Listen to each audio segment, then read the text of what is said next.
What's happening? What's happening with it? Y'all already know what it is. You tuned in to another episode of Everything Boxing. There you go, talking that boxing again. Yeah, what's happening with it? When y'all come in the building, make sure that y'all smash the like button and jump in the comments. Let me know you're in the building. What's up with everybody? My man, Prince 2 Amir. What's happening with it? Johnny Q in the building. Yeah, so like I said, smash on that like button. Let me know you in the building when you come in the building. A lot going on. We got a lot to cook on today for sure. We for sure got a lot to cook on today. My man Smooth Groove Boxing in the building. What's happening with it? Caleb Drip Cook, what it do? Scott Gonzalez, what's happening with it? Jay Grant Jr., what it do? Yeah. So yeah, Catman 785, what's happening? Yeah, we definitely got a lot to cook on today. Mark Wonderlick, what's happening with it?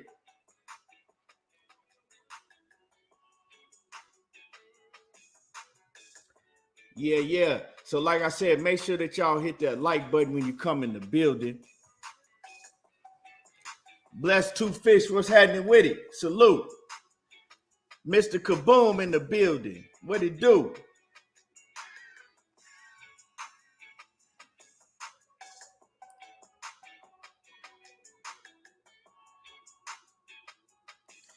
Yeah.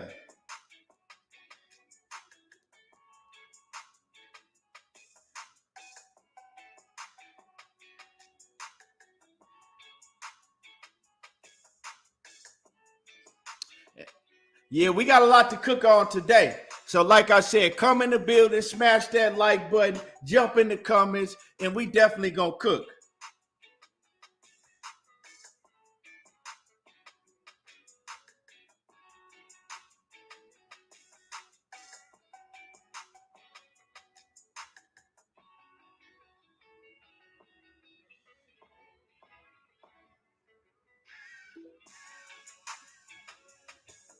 Love them down, Gaither. What's happening with it? Salute.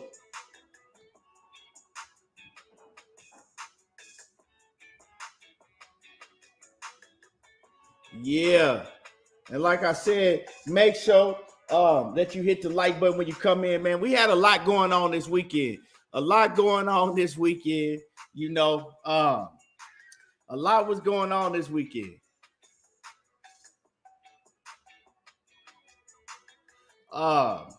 So we got a lot to talk about.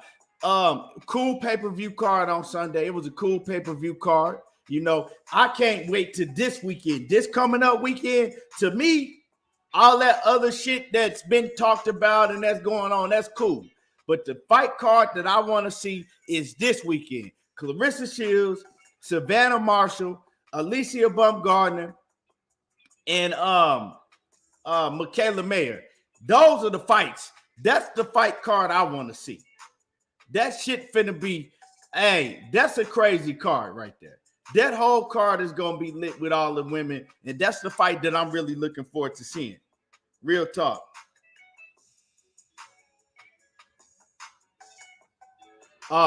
So yeah, I can't wait to this weekend. That's what I'm excited about. But like I said, this past weekend, this Sunday, we had some pretty good fights.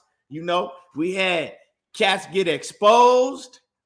And, it was a lot going on. Yeah, Mr. Kaboom, that whole fight card is going to be stupid this weekend with them women. So make sure that y'all don't miss that. And I think it's on ESPN Plus. You don't even got to pay for it. I think they putting that on ESPN Plus. And that's what's really crazy, because they try to have you pay $75 for that Luis Ortiz, Andy Ruiz shit. And you getting this Clarissa Shields, Savannah Marshall, Michaela Mayer, and Alicia Baumgardner, and all the rest of the women on that card, which is some fire fights, right? You getting it for free. Well, ESPN Plus, I get it for free because I I got it with my Verizon phone package, so they gave it to me. But you know, it's only like $4.99 anyway a month. So that's crazy. You know, so you know, salute to them for doing that. You feel me? Salute to them for doing that. Lord to the game, boxing talk. My brother Kwame East in the building. What's happening with it? He says, you in Hawaii. It's 10:42 a.m. Glad I got the notification. Oh man, enjoy yourself out there. Enjoy yourself, man. Much deserved vacation. Mr. Kaboom says, say it ain't so. If it ain't free, it ain't for me. Well, I mean, you know, some fights is worth paying for. But, you know, hey, to each his own. Quee, what's going on with it, Quee? What's up with it? Dead Game Boxing in the building. What's happening with it? So, yeah, this weekend, man, it was some good fights on that card. It was some good fights on that card. You know, I can't even lie. I was entertained. But let's talk about it. Let's talk about some of the things that's going on in boxing.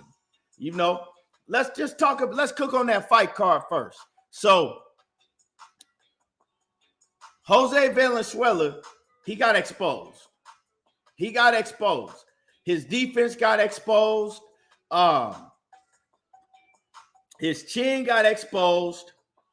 But if y'all were watching me when I talked about the Jose Valenzuela and Santos fight last week, right? For those who was in here listening to what I said, I told y'all, I said, I saw Rayo. I said, I saw him, you know, in the press conferences before the weigh-in, you know, at the beginning of last week. I seen him do an interview probably like on Monday. And I said, he don't look good to me.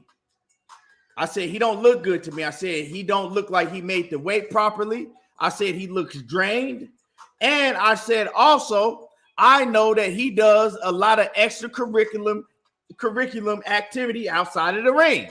Like I said, I ain't going to go into it because that's his business. But I know that he's not all the way disciplined outside of the ring. So if y'all were watching me last week, I said that. And what I said, we saw exactly what I said play out in the ring. If you looked at his face, you could tell that I'll just say that he had been doing a lot of partying and shit, you know, leading up to training camp and probably doing training camp. If you looked at his body, he didn't look like he made the weight easy. He didn't make it properly. And then you looked at his performance in the ring, he looked sluggish. And I told everybody before it happened that, hey, you know, he's not disciplined. He ain't that disciplined. I seen it with my own eyes. So, yeah, you know, it doesn't surprise me. I didn't think I ain't gonna lie, it surprised me that he got beat down like that. I didn't think he was gonna get beat down like that. But when you're not disciplined, you know, sometimes you get in the ring with a fighter that's going to teach you a lesson. And that's what he got taught. He got taught a lesson. Maybe, you know, I hope that he takes this in and he tightens up. I hope he take this lesson and learn from it and tighten up. And knock out what's happening with it off in the building. Knock out my brother. What it do? And coach in the building. What's happening with it, coach? Yeah. So, yeah, Santos, man, Santos tore through him like some wet tissue paper. Easy work. And so much for all that Ryu talk, you know, but I got to give a shout out. And like I said, I still fuck with Ryu. I still fuck with him, but he just not, you know, what a lot of people thought he was. And shout out to Keyshawn Davis. Keyshawn Davis, Kyle, my man Kyle, the boxing section, he did an interview with Keyshawn Davis, and Keyshawn Davis, he was clowning Ryu before all of this. He was telling everybody that Ryu wasn't shit. But I ain't going to say he's not shit. I'm just going to say that, you know, he did get exposed, though. He definitely got exposed. So, you know, we was talking about seeing him in the ring with guys like Gervonta Davis and yeah, nah. That shit would have been real ugly. He got in the ring with somebody like Tank. That shit would have been real ugly. But Santos, the dude that he fought, I knew it was going to be a tough fight because dude damn near got 100% knockout ratio. He can fight. You know, Santos can fight. And so, yeah, man, that shit was crazy. You know what I'm saying? That was crazy. Who else was on the undercard? We seen Charles Martin was on the undercard, was on the free undercard on Fox, and Charles Martin looked like some shit. He got the knockout win against my next door neighbor. You know what I'm saying? Charles Martin fought my next door neighbor, but Charles Martin is another fighter that's undisciplined. He looked flabby, he looked out of shape, he looked slow, and he looked horrible. He looked pitiful. Like, I mean, yeah, he was able to knock out my next door neighbor, but is that saying anything? And salute to the Queen Sheena in the building. I see you. Is that saying anything? Like, Charles Martin looked like some shit. He looked horrible. And if y'all in the building and ain't hit the like button yet, smash on my like button for me. Smash the like button for me. Rick Timms, what's happening with it? Salute. So, yeah, Charles Martin, he looked pitiful. Like, if at this point in his career, if he can't get in shape and he can't, I know that's a hard fight to get up for. You know what I'm saying? You fighting the dude that lived down the street from me and shit that looked like he ain't never boxed before.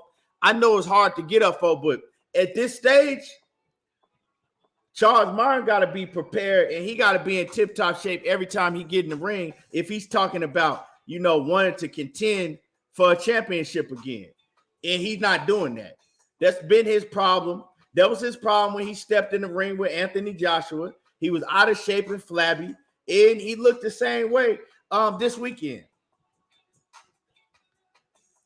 And then we had Joey Spencer on the undercard also. And Joey Spencer, you know, to me, he's still real young. He still got a lot of growing to do. But to me, I just see Joey Spencer is he going to be, you know, right there, a C plus level type fighter. You know what I'm saying? I don't ever see Joey Spencer doing no damage at 154 or at 158 if he ever move up. Like, I don't never see him getting in that top tier. But, you know, PBC, they got love for Joey Spencer, and they make sure that he stay active.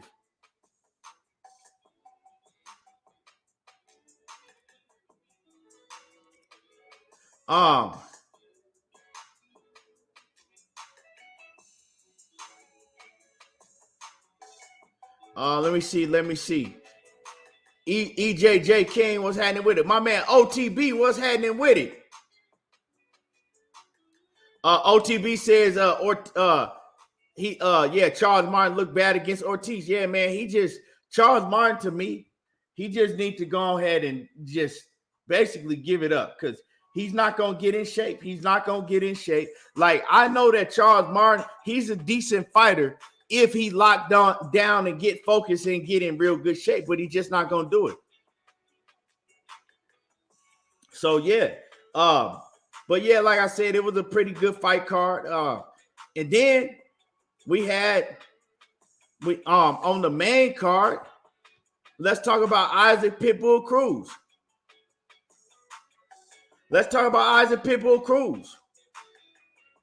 You know what I'm saying? Sid Jappy, what's happening with it? Charles Granger, what it do? Isaac Pitbull Cruz, you know, he went out there. He looked good. But like I said, we got to keep it real. Everybody is, you know, jumping up and down out of their seat, talking about how spectacular Isaac Pitbull Cruz is. And I like Pitbull. I really do. But come on now. Let's stop acting like he beat, you know what I'm saying? He beat a killer or something. Let's stop acting like that dude, Eduardo, whatever the fuck his name was somebody worth being talked about. That dude that Isaac Cruz beat, let's just keep it real. He wasn't shit. That dude wasn't shit. I'm just kidding. And I like Isaac Cruz. Hold on real quick. What's the dude name? Eduardo. I know it was something. Eduardo Ramirez.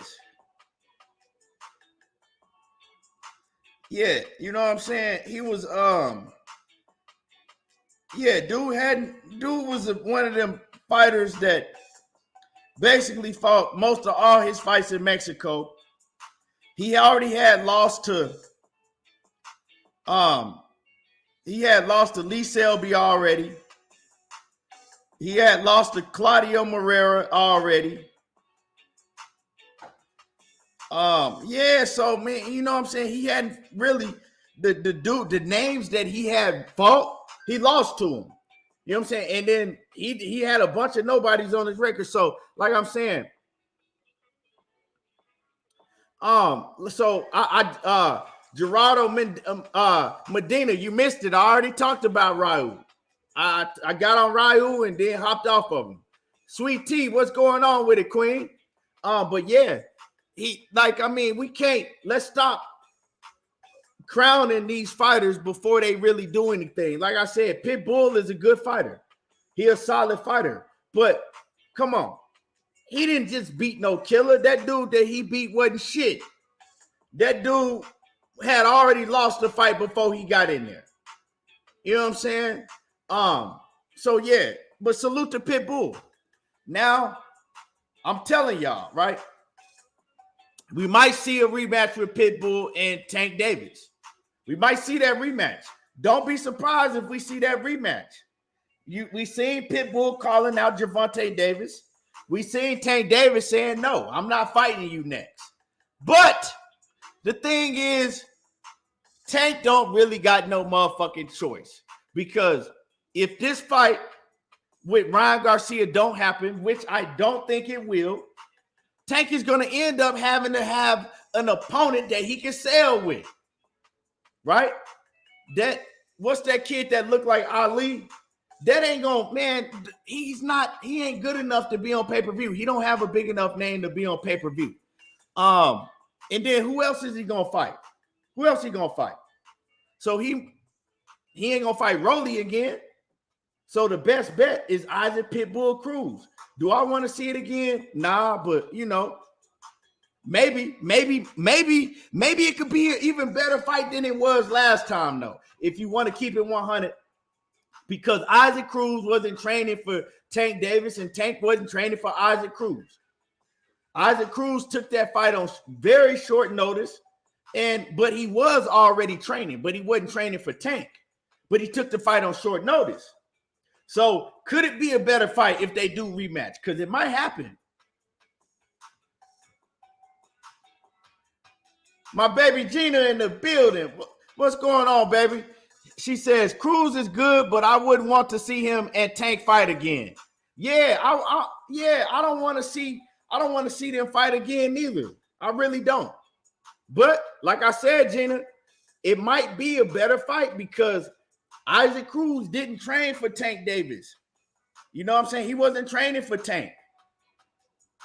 The first fight. See, a lot of people got to remember the first fight when Cruz and Gervonta Davis fought, what happened is that, remember, they hit Rolly with all of them trumped up ass sexual assault charges, right? Them fake ass sexual assault charges. And then they had to have a replacement for Tank. And they threw Isaac Cruz in there. So Isaac Cruz wasn't training for Tank. And Tank wasn't training for no Isaac Cruz. So it might be a better fight, but I'm going to tell y'all right now, the Gervonta Davis and Ryan Garcia fight is not going to happen. It ain't going to happen. You hear all of these videos coming out talking about, oh, yeah, they both agreed to all terms and they agreed to this and the fight going to happen in December. That fight ain't going to happen in December. And I keep telling y'all it's not going to happen. For one, you heard Oscar De La Hoya come out and debunk all of that shit. Oscar came out and he said, hey, all these rumors going around that everybody didn't agree to everything, but I still haven't even heard from Gervonta Davis's promoters. So how's the fight going to happen? And I'm Ryan Garcia's promoter, and I haven't even heard from Gervonta Davis's promoter. I'm still waiting on them to call me. So yeah, it ain't going to happen. Knockout says, nah, Tank with two hands the whole fight, beats the brakes off that boy. Plus, no one is going to give Tank credit for beating Cruz, even though Cruz is better than Kambosos. I don't know if Cruz is better than Kambosos. I mean, they ain't fought each other. You feel me? I don't know that. And like I said, these guys that Cruz is knocking out, they're not special. They're not top-notch fighter. He knocking out, like, come on. I don't want to say they bums, but he knocking out low-level, low-tier fighters. That dude that he knocked out wasn't shit. That was a guy that they put him in the ring, right, to make him look good, right? That was a fight that they put Isaac Cruz in against him so Isaac Cruz could look devastating and get the knockout. Now, if we're going to tell the story, I gotta tell the whole story, knockout. Box Talk 101, man. Great motherfucking work this weekend. Great work this weekend. If y'all don't know, Box Talk, drop your link in the chat. If y'all haven't seen these fights, Box Talk have the fights up for y'all to watch them. So if y'all didn't watch the pay-per-view, go to Box Talk 101, and he got all the fights right there live for y'all to watch on his channel. So yeah. But so if you're gonna tell the story, knockout, you got to tell the whole story.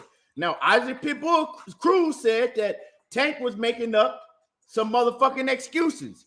He says Tank was crying about his hand was hurt.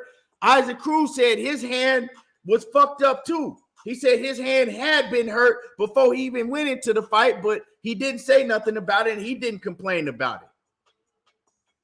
I don't know. I don't know if he's just saying that talking shit or if it was true.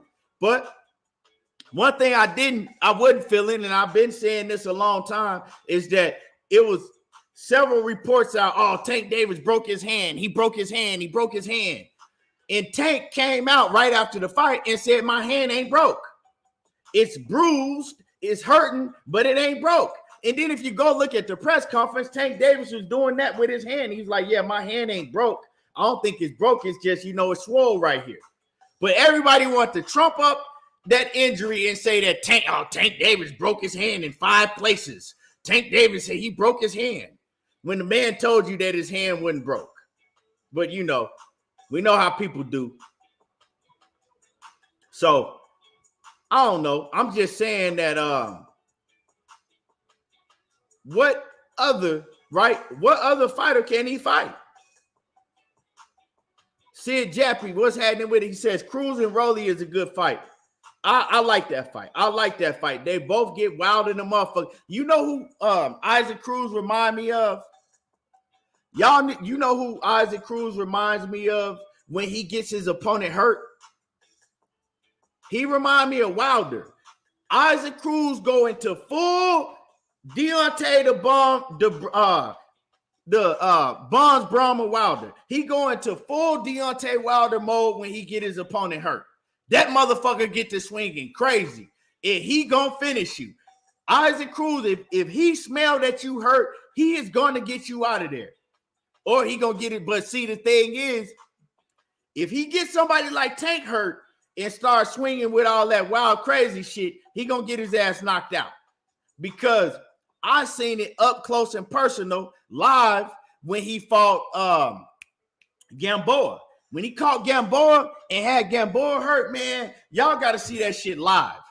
Man, he was swinging. You could hear them shots hitting the air. He was swinging and missing so wide. I'm talking about he was missing like that wide. But Gamboa wasn't able to capitalize on it. Gamboa tried to catch him, but he couldn't catch it. Now, if he get in the ring with one of these top-level 135-pounders like a Tank, of Ryan Garcia, even a Rolly, and they can time him and catch him when he's throwing that wild-ass shit, yeah, He might sleep like Pacquiao did when he got hit by Marquez. He might go to sleep like Pacquiao did when he got hit by Marquez. So he's not going to be able to do that wild ass shit when he get in the ring with the top level. Because they a lot quicker and they got timing. And like I said, they're dangerous even when they do get hurt. Who could have fought Devin Haney? What are you talking about? Who could have fought Devin Haney, AK? Are you talking about Tank? Yeah, Tank. Well, I mean, bro, Tank and Devin Haney could have fought, right? They could have fought. And I know Knockout hate to hear that shit. You know what I'm saying? But technically, they could have fought. Now, would they have done what was needed to make that fight on both ends? Well, we know that Tank people wouldn't have done. Tank wouldn't have done what was needed, right? Him and his team wouldn't have done what was needed to make that fight. We know that. Now, would Bill Haney and Devin Haney would have with Bob Arum as their promoter? Let's not forget that, because they still have Bob. They now have Bob Arum, and they got to go through Bob. I don't give a fuck what none of y'all say. They have a promoter. So, in order for that fight to take place, right, and I'm just talking about on Devin Haney's end, Devin Haney would have had to say, you know what? I'm going to go ahead and drop the belts because I want a big mega fight with Tank. So y'all can have these belts, and me and Tank, we can just fight. You know what I'm saying? We can fight. Because at that point in time, you're not obligated to rematch George Kambosos because you don't got the belts no more. They can't script you, right? You're not obligated to fight him no more at that point in time. So that's the way that could have happened. Don't matter what weight, they could have fought at 135 or 140, but he would have had to let them titles go. Now, on Gervonta Tank Davis's end, he could have, with the WBA, he could have petitioned, for them to order the fight. Now, according to some reports are saying that Mendoza, right, the head of the WBA, was willing and was going to order that fight. I don't know if this is 100% fact or not. I'm going to keep it real. I don't know if it's, but we got Blue Blood. He came out and said it, and other reports came out and said that Mendoza said that he was willing to mandate the fight, but Gervonta Davis and his team said, nah, y'all bet not mandate that fight. If you do that, I'm going to drop the title, and I'm not going to fuck with y'all no more. I'm not going to deal with y'all no more. We're going to give you your title back, and we're not going to deal with y'all no more. So, I don't know if that was true, but the fight could have happened if Devin Haney was willing to drop the belts, and then Gervonta Davis was willing to accept the fight. But other than that, it ain't going to happen. So let's just, leave that shit alone.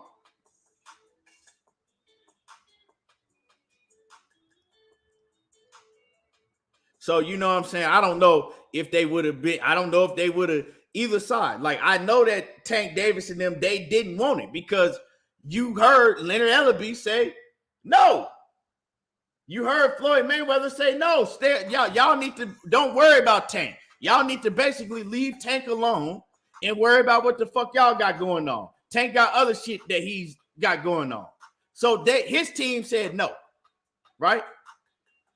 Now, we know that Devin Haney and Bill Haney was saying a lot, but was they willing to give up them titles? That's basically what it is. But moving along,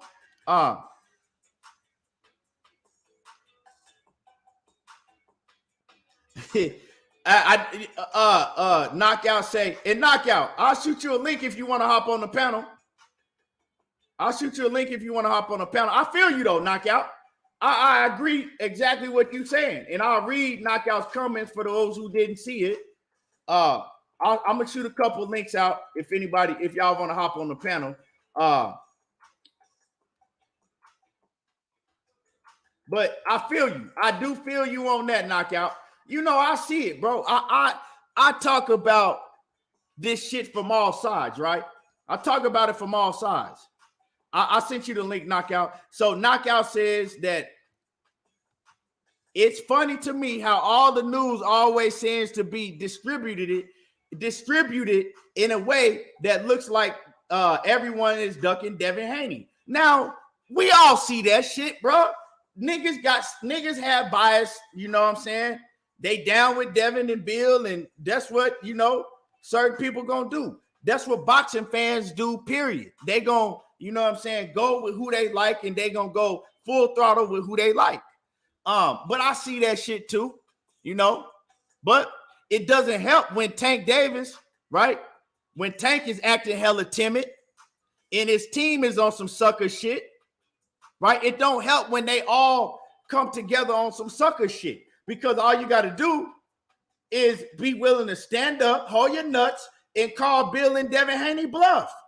But if you're not willing to do that, what can I say? You feel me? If you're not willing to do that, what can I say? You can't really defend it if you're not willing to do that.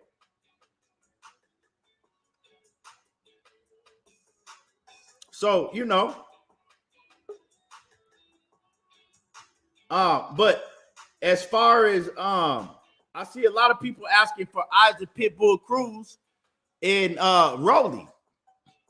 Well, let me tell y'all something.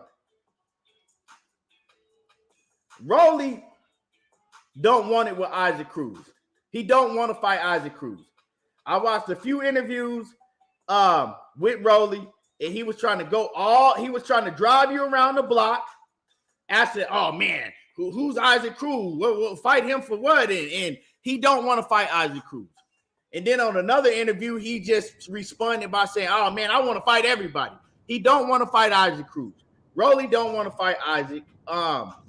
And in that fight, one of them wild motherfuckers is going to sleep. I don't know if it'll be Isaac Cruz. I don't know if it'll be Rolly, but somebody is going to sleep in that fight. That's one thing I do know, but Rolly don't want to fight Isaac Cruz. And y'all got to understand, at the end of the day, Rolly still is promoted by who? Leonard Ellaby and Floyd Mayweather, TMT Promotions. So if Rolly don't want to fight Isaac Cruz, trust me, they're going to keep him as far away from Isaac Cruz as they can over there on TMT, because now, right, you're going to see Rolly get moved like Tank was getting moved. I'm going to tell y'all. And remember, I'm the first one that said it. Now you're going to see Rolly get moved just like Tank was getting moved. And the reason why is because now Leonard Ellaby and Floyd Mayweather, they see that Rolly is becoming a star. If you watch these videos, every time Rolly goes somewhere, he has a whole crowd around him. Rolly, Rolly, Rolly, can I get a picture? Rolly, Rolly. The fans are attracted to Rolly. They are. They love Rolly now. He's becoming a star. So y'all don't think that Floyd and Leonard see that shit? Yeah, they see it. So they're going to do what they can do to try to build him into a star. And they're not going to move him. They ain't going to put him in the ring with no Isaac Cruz or put him in the ring with Frank Martin and these other fighters like that. They're going to move Rolly like they was moving Tank to try to see what they can get out of him, how much bread they can get up out of him. That's just what it's going to be. What's happening with it, Knockout and Coach? Man, I'm chilling, bro. How you doing, man? Shout out to the chat. Y'all smash my man's like button, bro. Real shit. Yeah. Y'all smash the like button. It's free. Knockout, you just say shit sometimes, don't you? The Queen Sweet Tea, what's going on with it? Everything I say I can stand on. But what you talking about? So you just come out the blue and just say Pitbull Cruz will beat Kambosos. That's what you came up with. That's my honest opinion. And at the very least, what I need you to understand, or I need all these Devin Haney fanboys to understand, at the very least, they on the same goddamn level. No, they ain't. I ain't calling you a fanboy. I'm talking about all the Devin Haney fanboys. And what I need you to understand as a Devin Haney fan, if you don't think that he can beat Kambosos, they at least on the same goddamn level, bro. Let's stop the bullshit, bro. I don't think he can beat Kambosos. I think that he fucking had one good showing as far as fighting somebody with credibility was with Gervonta Tank Davis, and if he he's had a a wild good showing motherfucker. against, if he had a good showing against Tank, coach, if he had a good showing against Tank, who is way more skilled than Kambosos, way more explosive, has way better feet. Why won't he have a good showing against Kambosos who don't have near the skills of Tank If you Davis? let me explain, I'm gonna tell you why. I'm gonna fucking tell you why. Because both of them niggas is 5 foot nothing. Number one. Number two, Kambosos is bigger. He got fucking faster hands. Isaac Cruz is a fucking. He swings wild as a motherfucker. He just fought a nobody. He jumped in with a left hook and caught the motherfucker with a left hook. You're not gonna catch Kambosos with that bullshit. His hands are too fast, and he got enough crack to make sure that Isaac Cruz will keep his fucking ass still. His legs are better than Isaac Cruz's, right? He's much taller, and nobody seems to be able to factor these things in. He has a good jab. He fought up just a motherfucker who outclassed him in his last fight. But we act like he didn't. We just forget that he fucked up. He beat the shit out of Teofimo Lopez. We act like that shit didn't happen. Like that, just like saying Isaac Cruz could beat Teofimo, right? I don't think so. I don't think so. He's a wild ass, little bitty ass fucking fighter who has to get inside. If he don't get inside, if you got good feet and you got enough crack to make him stay honest, he's going to fucking lose. He has been fighting bum after bum his whole fucking career. The only reason you capping for Kambosos like this is because I'm not capping, Kambosos bro. ain't I'm not shit. capping. No. You are capping for him now because look, you expect me to believe that you really believe Kambosos got the pop. This is the thing. You expect me to believe that you believe Kambosos to keep Isaac Pitbull Cruz off of him. Yes, he has enough crack. But Tank Davis didn't have a pop to keep Isaac Pitbull Cruz off of him. It's not that. Tank probably would have. He ain't got no jab. Bro, you're not letting me finish. I said Tank probably would have stopped him. If come on, like Kambosos ain't a A-level fighter to you dudes, bro. Just because Devin beat him, bro. No, dog, he's not what y'all say. He had a good night against Teofimo. That's it, bro. Oh, that's it. He had a good night against Teofimo, bro. But we forgetting the split decision against it. We all of a sudden forgetting the split decision against Master Prime Lee Selby. We forgetting about that. We forgetting that Mickey Bay, who was one of the most inactive fighters and was well past his prime. We forgetting that Kambosos had a split decision with him. If not for a knockdown, Mickey Bay probably wins that fight. But Isaac Pitbull Cruz can't be competitive though. Hold on. So he had a good night against fucking Teofimo. So what? Isaac Cruz had a good night against motherfucking Gervonta Tank Davis. And then he had a good night against Yuri. He had a hell of a night against Yuri Gamboa. Hold on, he had a hell of a night against Yuri Gamboa before that. He beat former champion Magdaleno before he ever fought Tank. No, hold on. He beat former champion Magdaleno before he ever fought Tank. And then he had a good night against Yuri Gamboa. And then he breaking up. Had a on top of all that. I'm breaking up. Can y'all hear me? Yes. Okay. Yeah. Now, so Isaac Pitbull Cruz knocked out a former champion in Magdaleno in like one round. We forget about that. Isaac Pitbull Cruz, the guy that he went the distance with, Yuri Gamboa. Isaac Cruz cut through him like a hot knife through butter. Just cut through another opponent. So the act like Isaac Pitbull Cruz and Gamboa. That was an old ass Gamboa, bro. Don't do that. Fucking beat up. In the last few fights he done had, he been getting fucking beat up, bro. Stop that. Stop that. Yeah, okay. We can't get no credit for that shit. Stop that. How come Devin didn't beat him up? Who? Devin beat him up? What the fuck are you talking about? Every round. He beat his ass every round. Hey, you cutting out bad knockout. He didn't beat that man up. Gamboa won. Name one round he won. Not none. Zero. Just because he ain't stop him don't mean that ain't what boxing is. We can't. Okay. Let me say this, y'all. Let me say this. Both of y'all got to cut it out with this Gamboa shit. That shit was horrible. Yeah, quit bringing him up. Nobody even needs to bring up Gamboa. Facts. Like Gamboa don't even need to be brought up in nobody conversation. That motherfucking Tank didn't have no business in the ring with Gamboa. Neither did Devin Haney. Neither did Isaac Cruz. That motherfucker Gamboa been dead. That Name been walking dead. Motherfucker ain't won one round, not one round in the whole boxing match. Name Man, one. Bud can't even bring up Gamboa shit. So Gamboa, somebody needs to, you know what I'm saying? Let's stop with that Gamboa shit. Man, I'm just saying, bro. Everybody. But as far as Isaac Cruz and Kambosos, I don't know, bro. They to me, they kind of neck and neck. You know what I'm saying? Right now, I don't know. I have to see them fight. You know what I'm saying? You got Cruz that got the advantage in power, and I think that he more defensively sound until he gets somebody hurt, because he just throw defense out the window if he gets you hurt, right? But and then you got Kambosos. I think that he moved better on his feet, and he's you know, he got the size advantage. He longer. And his hands faster. You know, and his hands are faster. Can y'all hear me good? Yeah, you good now. You know who else got fast hands? If we really want to do this, you know who hands in speaking of Eastside Pitbull Cruz, his name is Thomas Matisse. He's 5'9" with a 73-inch reach. Pitbull Cruz dealt with his size just fine, bro. And all of us, like Kambosos, bro, at the very least, if you don't think that Pitbull Cruz can beat Kambosos, all right, cool, bro. Like, at the end of the day, maybe we get to see the fight one day. But to act like somehow Kambosos is just so much better than Pitbull Cruz, like they ain't the same level fighter, bro. Like Pitbull Cruz was going into that fight as an underdog. You crazy, bro. Them old wild ass fucking punches he throwing. Them old wild ass punch. Man, you ain't catching no good fucking fighter with that bullshit, man.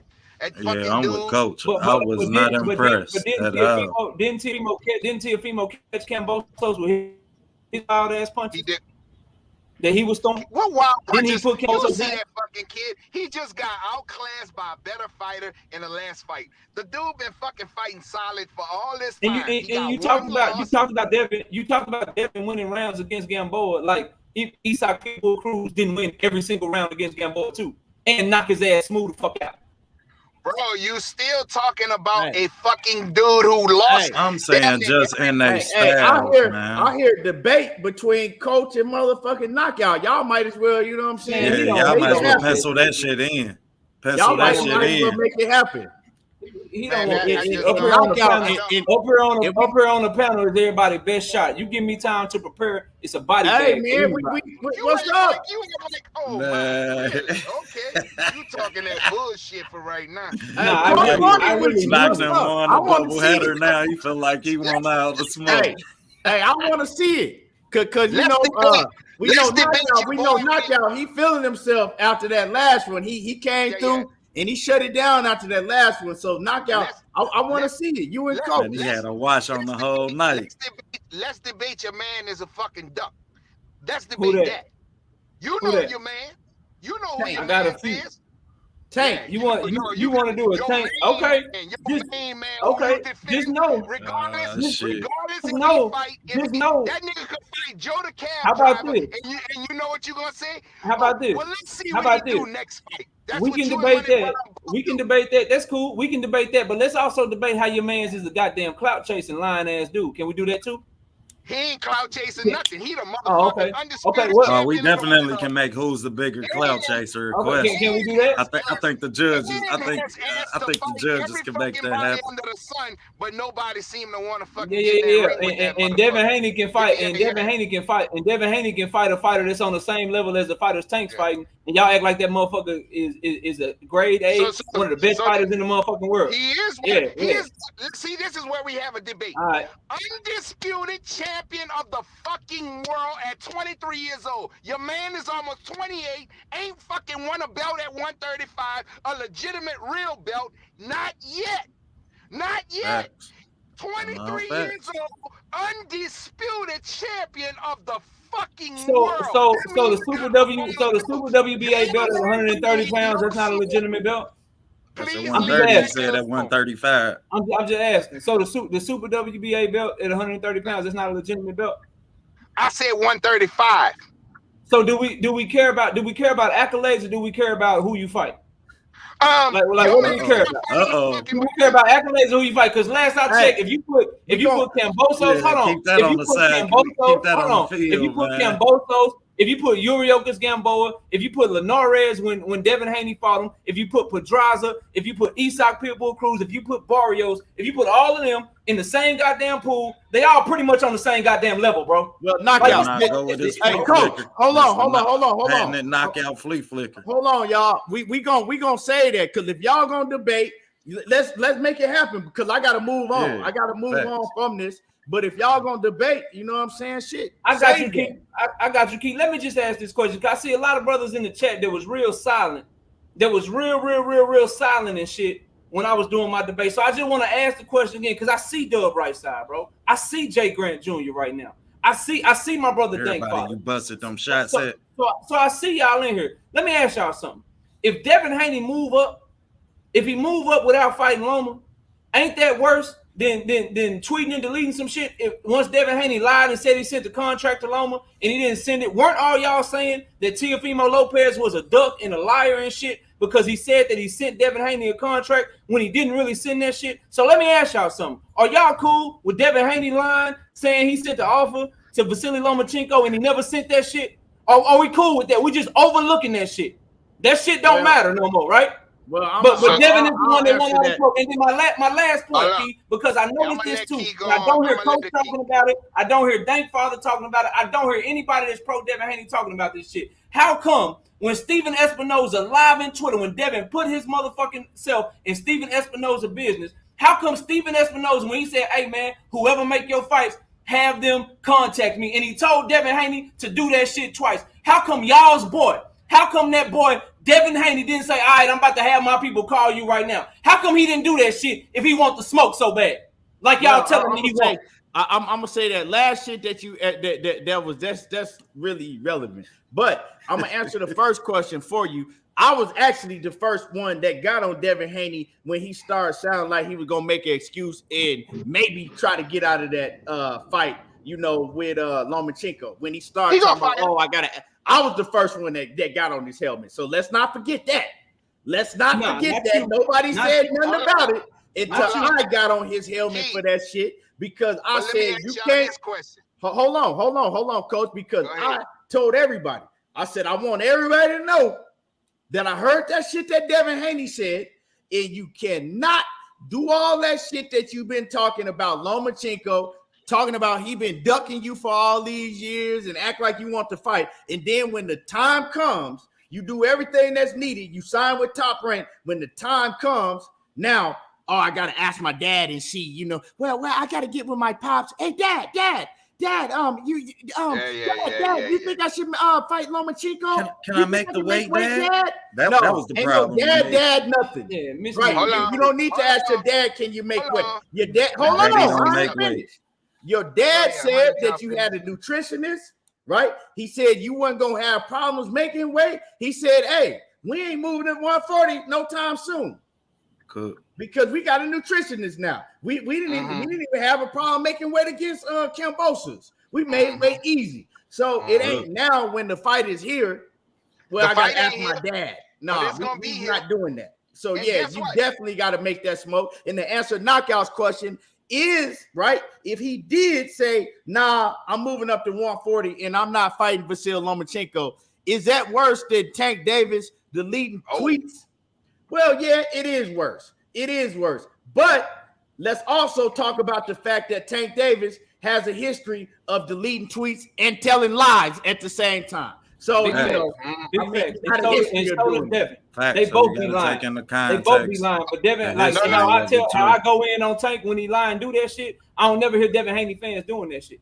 I don't never hear him doing that. Hold on. Let me say one thing.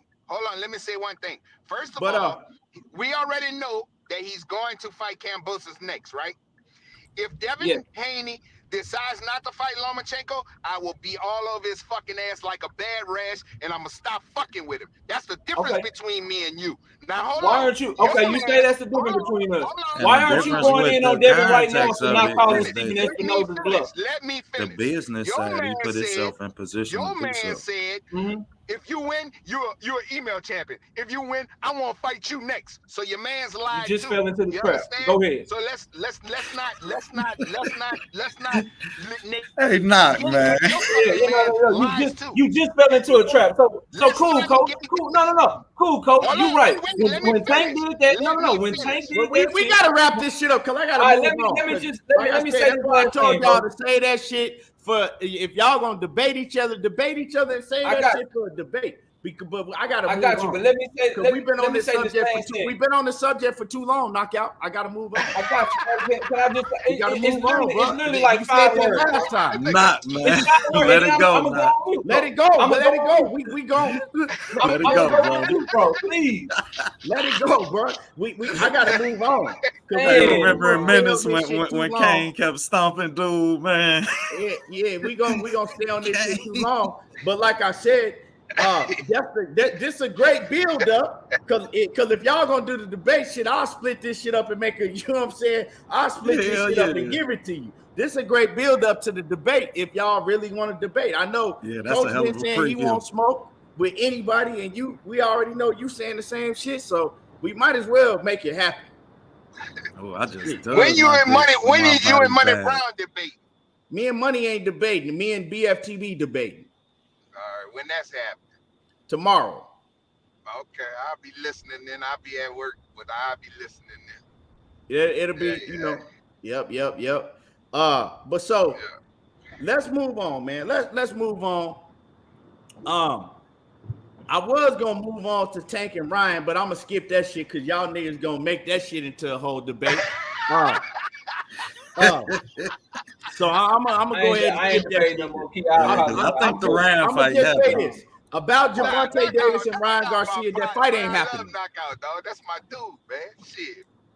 We do this shit, coach. They know what we do. I'm gonna cut it short, right? I'm gonna cut that short. Gervonta Davis and Ryan Garcia, it ain't happening. That shit ain't happening. Ain't no way the business of boxing, what y'all want to call it, the two promotional teams gonna come together and make it happen. It's not gonna happen. You know what I'm saying? Y'all hit the like button. Y'all smash on the like button. If you ain't hit the like button yet, smash the like button. Now, another fight, right? Another fight that is not going to happen, sadly, right? And people don't want to believe it, but I told y'all, I gave everybody a deadline a while back. I said, if they don't announce the fight by this time, that fight ain't going to happen this year. Now, that's been probably like, 2 weeks ago? That shit didn't come and gone. The fight is not happening. Ricky Williams said, what happened to the big announcement? Well, Ricky Williams, you got to ask the people that made videos saying it was going to be a big announcement because I never made no video nor did a live saying that it was going to be a big announcement. So you got to ask them that. Nah, so, I don't know. I couldn't answer you with that. Hey, but I did talk about that, everybody was saying that it's supposed to be going down in November, but I also said if it's not announced by a certain time, the fight ain't happening, and the fight's not happening this year. Now, can I say it's definitely not happening 100%? I don't know.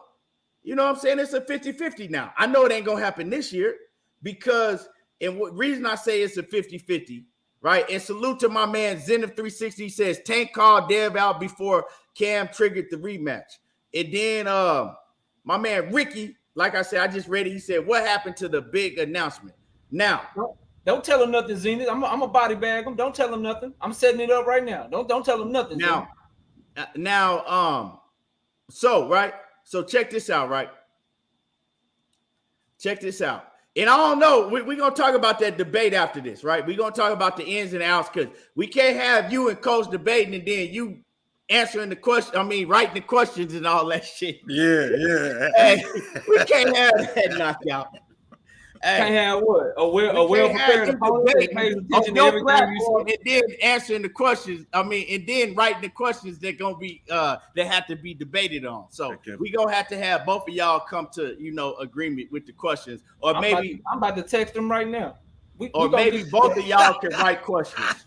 Yeah, I'm literally texting Coach behind the scenes right now. Just go ahead, because I don't want to take up the show. We're good. Now, right?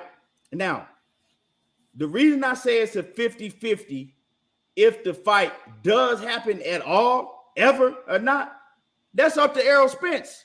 Well, not solely up to Errol Spence, but I'm saying if Errol Spence decide, you know what, I'm done fucking with this motherfucker. I'm moving up to 154. You know what I'm saying? I'm not waiting on him. Well, that's it. That's a wrap. But I don't think that Errol is going to move up to 154 just yet because Jermell Charlo is still at 154 with all the belts. Now, depending on what Jermell Charlo decides to do after he fights Tim Tszyu in, what is it, in January? I think they fighting in January. Depending on what he decides to do, I think has a lot riding on what Errol Spence decides to do. Whether EJ decides to stay at 147 or move up. But he's not going to move up right now while Jermell Charlo is still at 154. And now we know that Jermell Charlo is very soon going to have to move up to 160. Forcing his motherfucking brother that don't want to fight nobody to move up to 168 with his scary ass. So that's what it's going to be. But G May says, so if the fight don't happen at all, who's to blame? I mean, that shit's simple. If the fight don't happen, who to blame? But it's to blame 100% if the fight don't happen.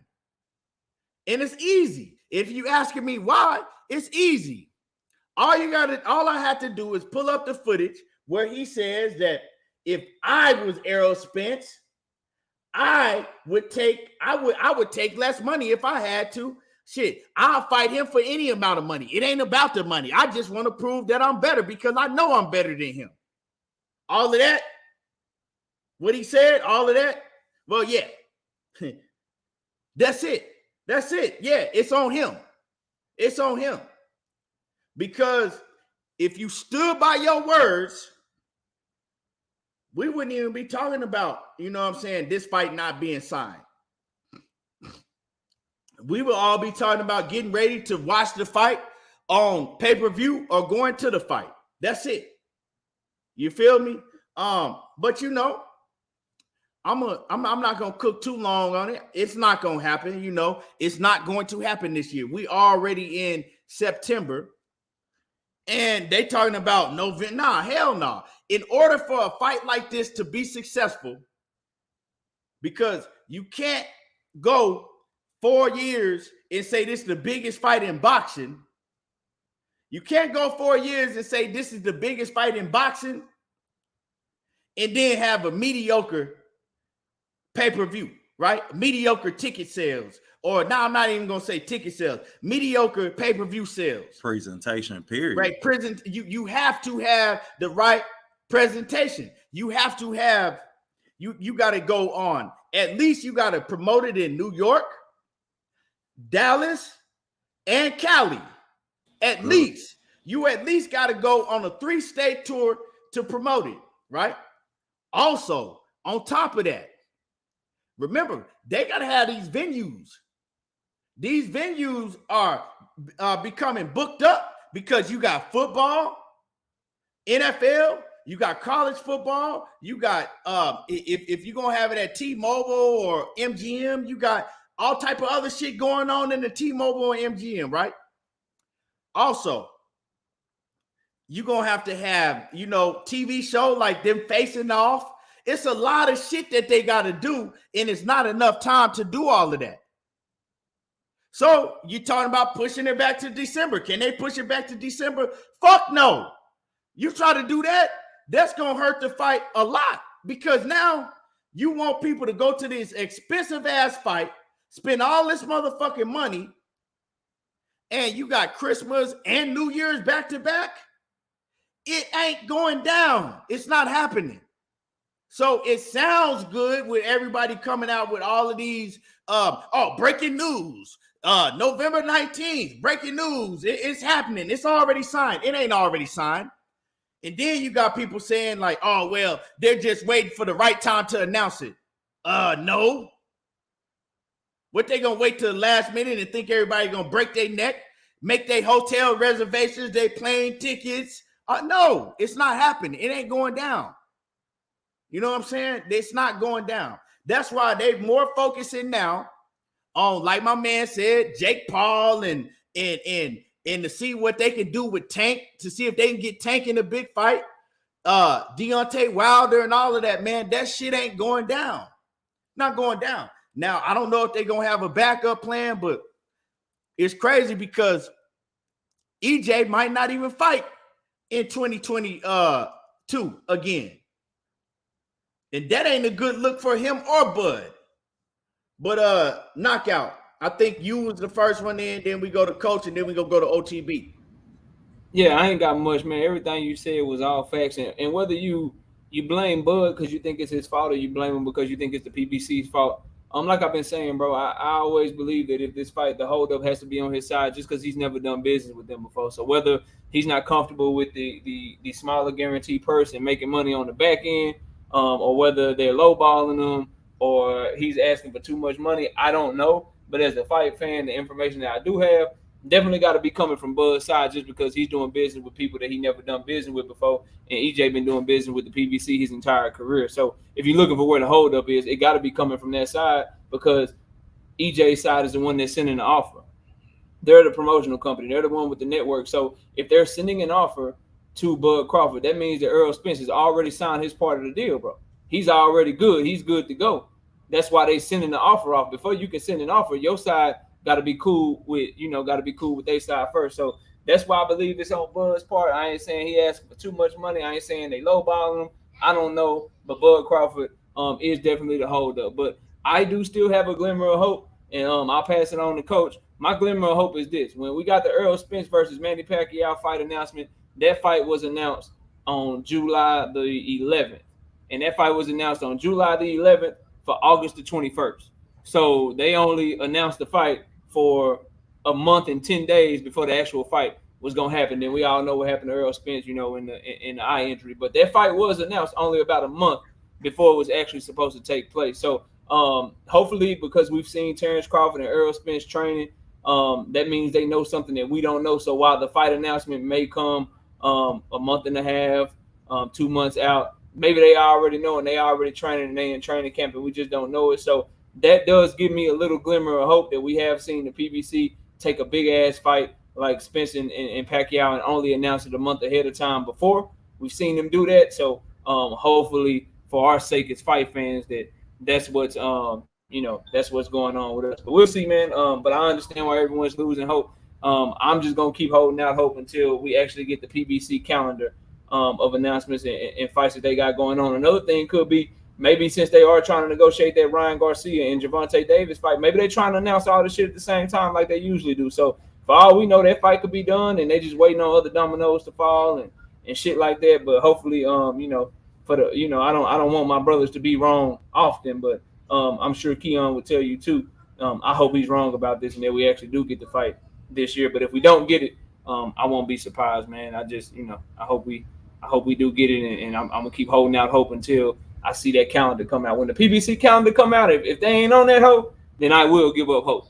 But until that calendar come out, they fall calendar, I'm gonna keep hoping that we still see Errol Spence and Terence Crawford on that motherfucker, man. Well, I'm gonna tell you like this, knockout. Having the fight in August is way different than having the fight around Christmas and Thanksgiving. Two different, but if you can announce a fight in July for was it? I think not. Was it in July or was it June? Yeah, I'm looking at it right now. It was announced on July the 11th for August the 21st. Okay, yeah, you could do that for an August fight. We talking about a whole different. You talking about people spending a whole shit ton of money, right around Thanksgiving and Christmas and New Year's. It ain't the same. And a fight of this magnitude. Like I said, you can't say that it's the biggest fight in boxing and then come back and do 300,000 pay-per-view buys. You feel me? You can't do that because that's going to be a black eye on boxing, period. So, yeah, it's not going to happen. But, that's what I'm saying. But anyway, go ahead, Coach. Man, I'm just kind of tired of talking about this shit, bro. And it's like If it happens, it happens. If it don't, it don't. I'm just pretty much over this shit. I'm really to be honest with y'all. I'm just tired of it. And you're gonna spend a quadrillion fucking dollars, trying to book to go to have this. They're gonna have this fight in Vegas to book this shit on a last notice. Everybody's gonna be trying to pile in and fucking no time for the fans to prepare. They gotta do a promotional tour because for a fight of this magnitude, they need to be touring.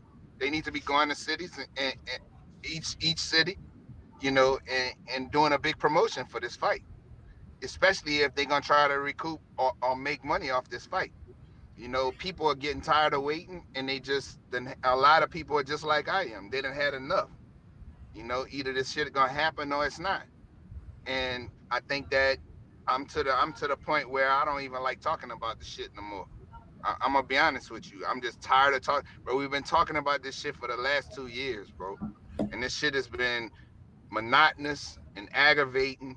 And just like Knockout said, it's obvious that since Errol Spence side is the ones who are fronting the money for this, right? They're the ones who promoting this fight. They're the ones who sent out the contract. Obviously, AJ cool with whatever it is. You know what I'm saying? And it's more than likely Terence Crawford holding this fight up. So at this point, if they don't announce this fight soon, it's not gonna happen, and people gonna be, you got people that can afford to be doing all that shit, but it's gonna cost a hell of a lot of money, bro, to go to Vegas when they make this fight, and people need time to prepare for that shit. So best dad, I've been saying that. Yeah, I mean it's too much. Yeah, of a I'm about to squeeze. get there. It's too much of a squeeze towards the end of the year for them to promote this fight the way it needs to be promoted, for it to be like you said, around holidays and shit, man. This shit ain't gonna be good, man. They're gonna miss out on a lot of money by delaying the announcement of this fight. But if it happens, it happens. I'm just tired of talking about these two niggas, man. I'm ready for this shit to happen or not. That's it. Right. Like I said, they're focusing on Tank, Wilder next big fight if he get past Hellenius. They're starting to focus on other big fights that they can make, right, to try to fill a void, because they don't see this shit happening. They ain't gonna come out and say it, but bro, it ain't nah. You heard Bob Arum when he said that you heard Bob Arum when he said that Terence Crawford and his team are some of the hardest, people to deal with when it comes to negotiations. Now PBC see it, but you can't do that with them because really, like Best Dad ever said, and like I always say, we think they give a fuck about the fans, what the fans want and what the fans want to see. They don't give a fuck about you, me, or nobody else. The bottom line is how much can they profit off of it? They not finna break their neck to try to make some shit happen if they don't believe they can profit off of it to the fullest degree. Hell no. Nah. Just what it is. OTB. Riddick Bowe, Lennox Lewis, we don't see. Floyd Mayweather, Winky Wright, we don't see. Well, y'all know about my favorite, Aaron Pryor, Sugar Ray Leonard, we don't fucking see. Floyd Mayweather, Manny Pacquiao, make us wait, goddamn it, till 8:40 to see it. So you're right when you say they don't care about the fans as much as we want to. My thing is, you lose respect. You killing the sport when you doing shit like this. Hell of a sport to try and sell at that point. But not only that, shit, you keeping it in the junior high. You would never hit elementary like that. You got to hit the kids when they elementary. Shit, you gotta grow the sport from the roots of that, from the best fighting the best, and we not seeing it. And what's sad, and how you know that they killing the sport, y'all, is because we getting used to not seeing it. I just ran over goddamn it fights that we wanted to see over the last 20 years, 40 years. 50 years. We used to this shit. We used to it. Yeah, you're right. You're right. We used to it in boxing. Like, I mean, you know, we could go over a list of fights that the fans want to see, but we don't see, and we're not seeing. So, you know, it is, we got to start focusing on the fights that we know is going to happen. But it's hard to do that when you got these fighters, they on Twitter, like Tank and Ryan. That shit ain't going to happen. Who up here think that Gervonta Davis and Ryan Garcia are going to happen? Besides knockout. I might be the only. I do. I think it's going to happen. You think that Ryan Garcia and Gervonta Davis is going to take place? Yeah, I think it takes place. How you think that Floyd Mayweather, Leonard Ellerbe, Steven Espinoza is going to come together with DAZN and Oscar De La Hoya to make it happen? You really see that happening?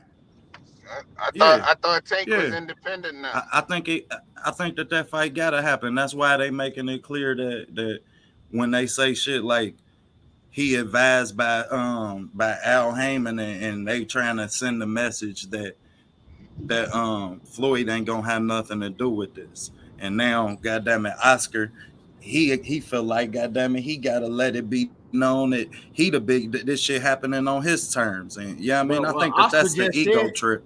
Well, Oscar just came out and said, look, Oscar just came out and said, shit, y'all talking all this back and forth. I haven't even heard from Gervonta Davis's promoter.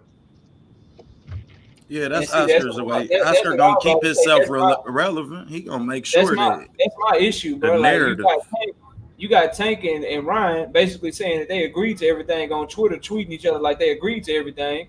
And Tank was like, yeah, you did agree to everything. Like, I seen that whole shit. But then Oscar De La Hoya come out and say, ain't nobody called him and shit. Like, bro, what's up with all the games and shit?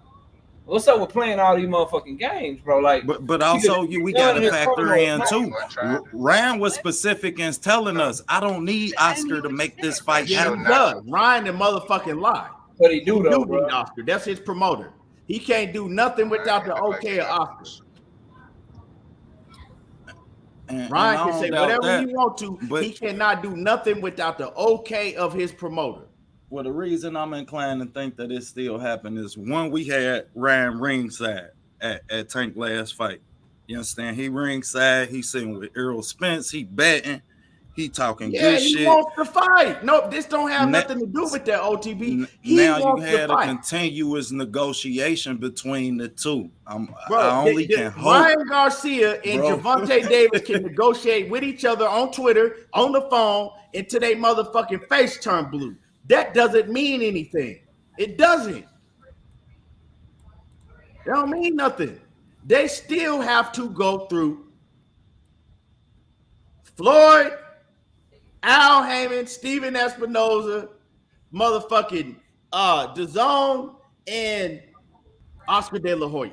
Steven Espinoza did say that they were in negotiations for the Ryan fight, though. Fact. Like, so I don't know. That's the person I feel. Like, I don't think he'll lie about this. No, his words were Gervonta Davis. He said the two fighters teams are in talks with each other. That's what he said. Yeah. Facts. That's why I said we had a constant negotiation. Right. He said the two fighters teams. Right. Well, with that being said, they teams are agreeing on shit, but according to Oscar De La Hoya, once again, he's saying that shit is all cap because he ain't even talked to Gervonta Davis's promoters. Well, Oscar don't really make the deals for Golden Boy anyway. So I don't know, bro. Like I just hope. That's why I just can't hope, bro. He could have been fresh off a line when he said that shit, bro. Yeah, you know I don't bro. And I think that could also be an issue where he just want to break the. Yeah, I mean, let's also remember that came right after you had news of venues. You could be right. Like, that ain't something now. That right there, whether or not I'm willing to debate pretty much any topic, but debating whether or not the fight happens, I'm not ready to stand on it. I'm just like, don't nobody want to see Tank fight no bullshit fight, and that's the best option we got right now. Yeah, but I'm trying to pull up the facts. The facts is from the gate, from the jump, you heard, okay, yeah, let's all make it happen, and then you heard Leonard Ellerbe and Floyd them come out right? Swinging their nuts, talking about, okay, yeah, shit, it's gonna be on Showtime. We'll pay your fighter. We don't need DAZN involved. Matter of fact, DAZN can't be involved. We ain't doing that. And then you heard De La Hoya and them come out and say, hey, nah, you know, it got to be 50-50. DAZN got to be involved. It got to be a split venture pay-per-view.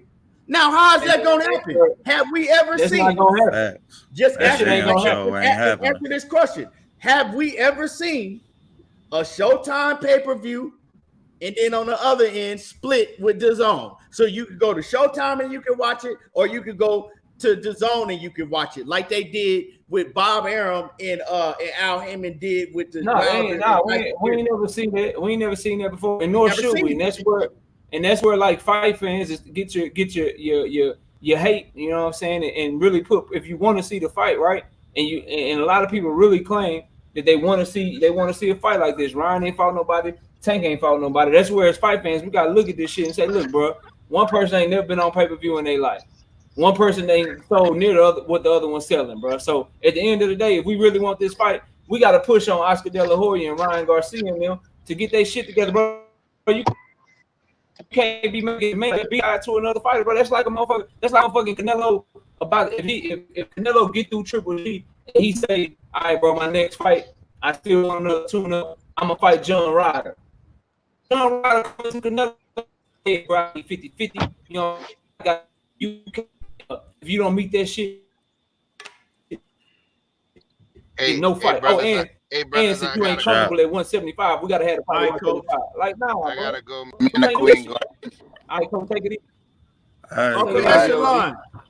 Upper echelon, salute to upper echelon in the building. What's happening with it? But and Mr. You don't really want the fight, is what I'm saying, Keith. When you make a demand, bro, that you know you don't deserve, but you know.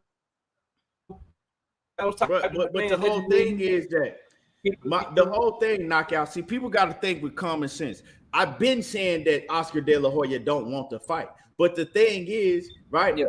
So I'm out, but he makes sense though. You feel me? Because if I'm Oscar De La Hoya and I only got a few fighters in the first place, I only got a few fighters, right? That is making me some type of money. I got Virgil Ortiz. I got Ryan Garcia, and who else he got that's making him bread? Probably you can maybe Jaime, maybe Zerto, and they fight in Mexico or something. Okay, I got a few fighters that's making me money, right?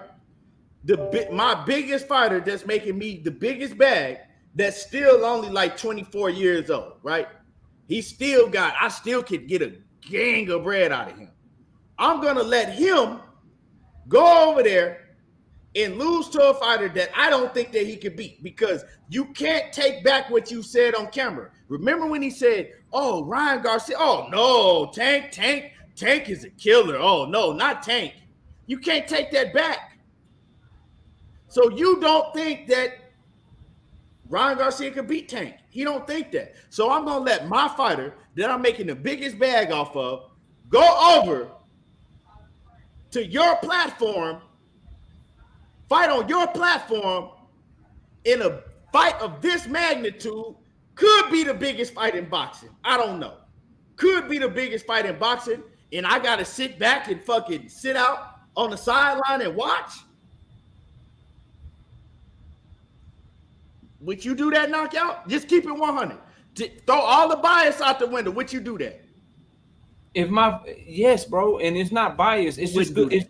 Listen, bro. Listen to what I'm saying. That would be the stupidest business move, and I understand that he don't want to fight. So I don't want to fight, right? So in my head, I don't want to fight, but I'm gonna let my. If I don't want to fight, then yes, I'll do that. I thought you were asking me. I thought you were asking me if I want to fight, would I do that? If I don't want to fight, then yes. I'm saying if you don't want to, he don't want to fight. Then yes, I do exactly what he's doing. I do exactly. If I don't want to fight, then I would do exactly what Oscar is doing. I would clout chase.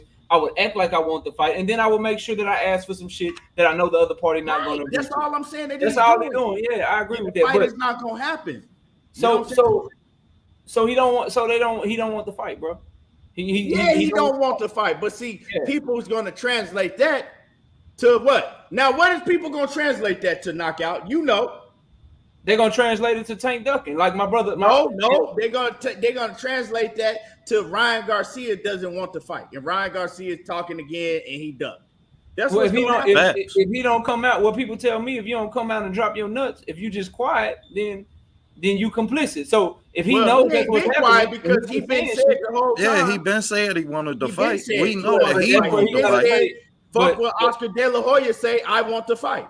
But has he come out and said, I don't know what Oscar talking about, it ain't got to be on the zone. I want to fight. So if I got to go to Showtime to get it, I go out to get it. I haven't heard him say that. Well, he can't do that. And that's why I said, bro, that's the shit that kills the sport. For him to do that. If Oscar De La Hoya tells him you're not going to Showtime, right?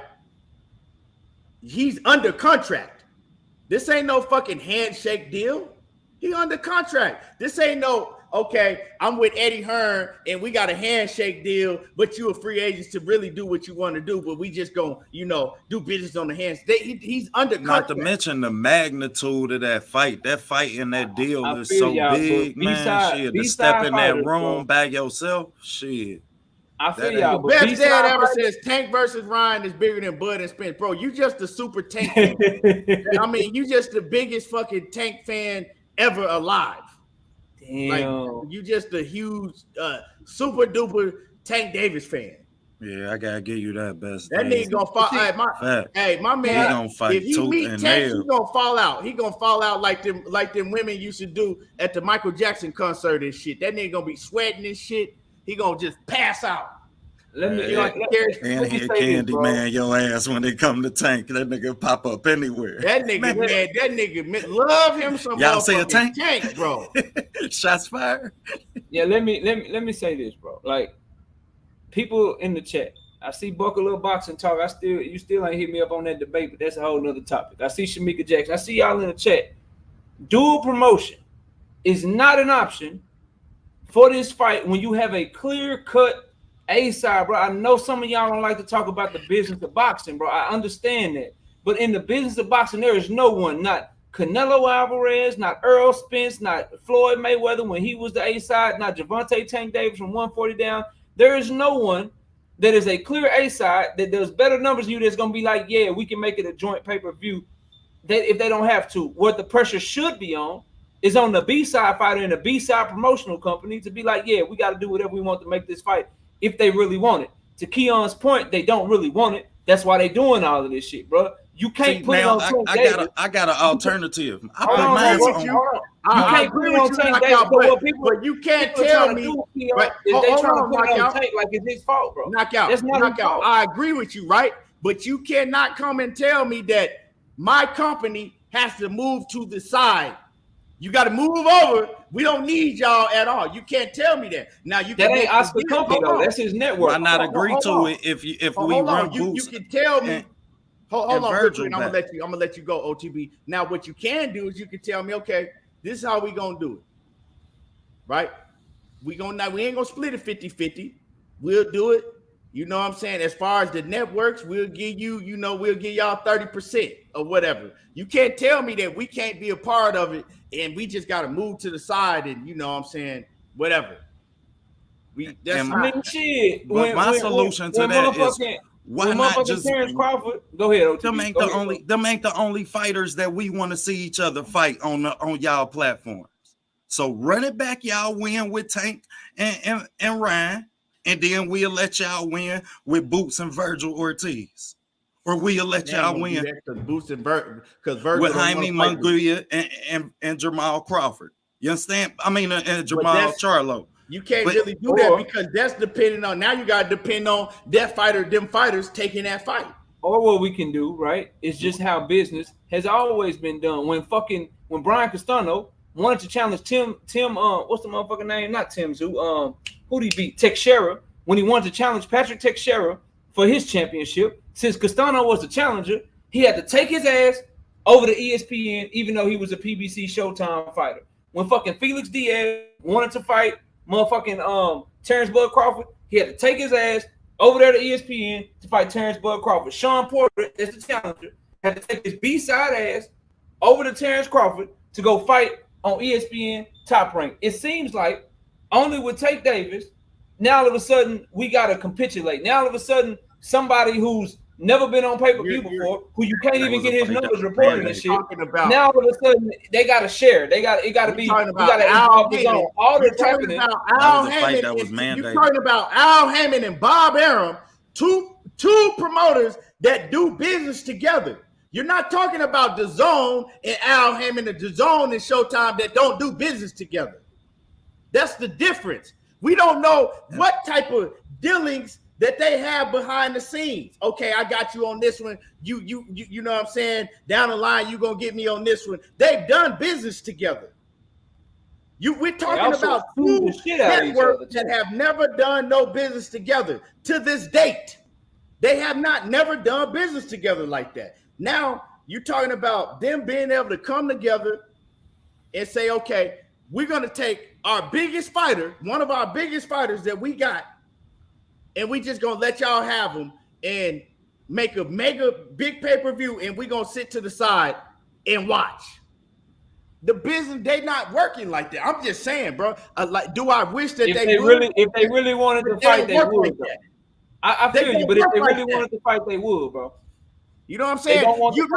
You're talking. This is the thing, right? This is the thing, Knockout, right? Enough to make it you're happen. Talking about from your perspective as a fan.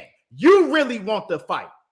That's what you're talking about. You want to see them do business like that because as a fan, we want to see the fight.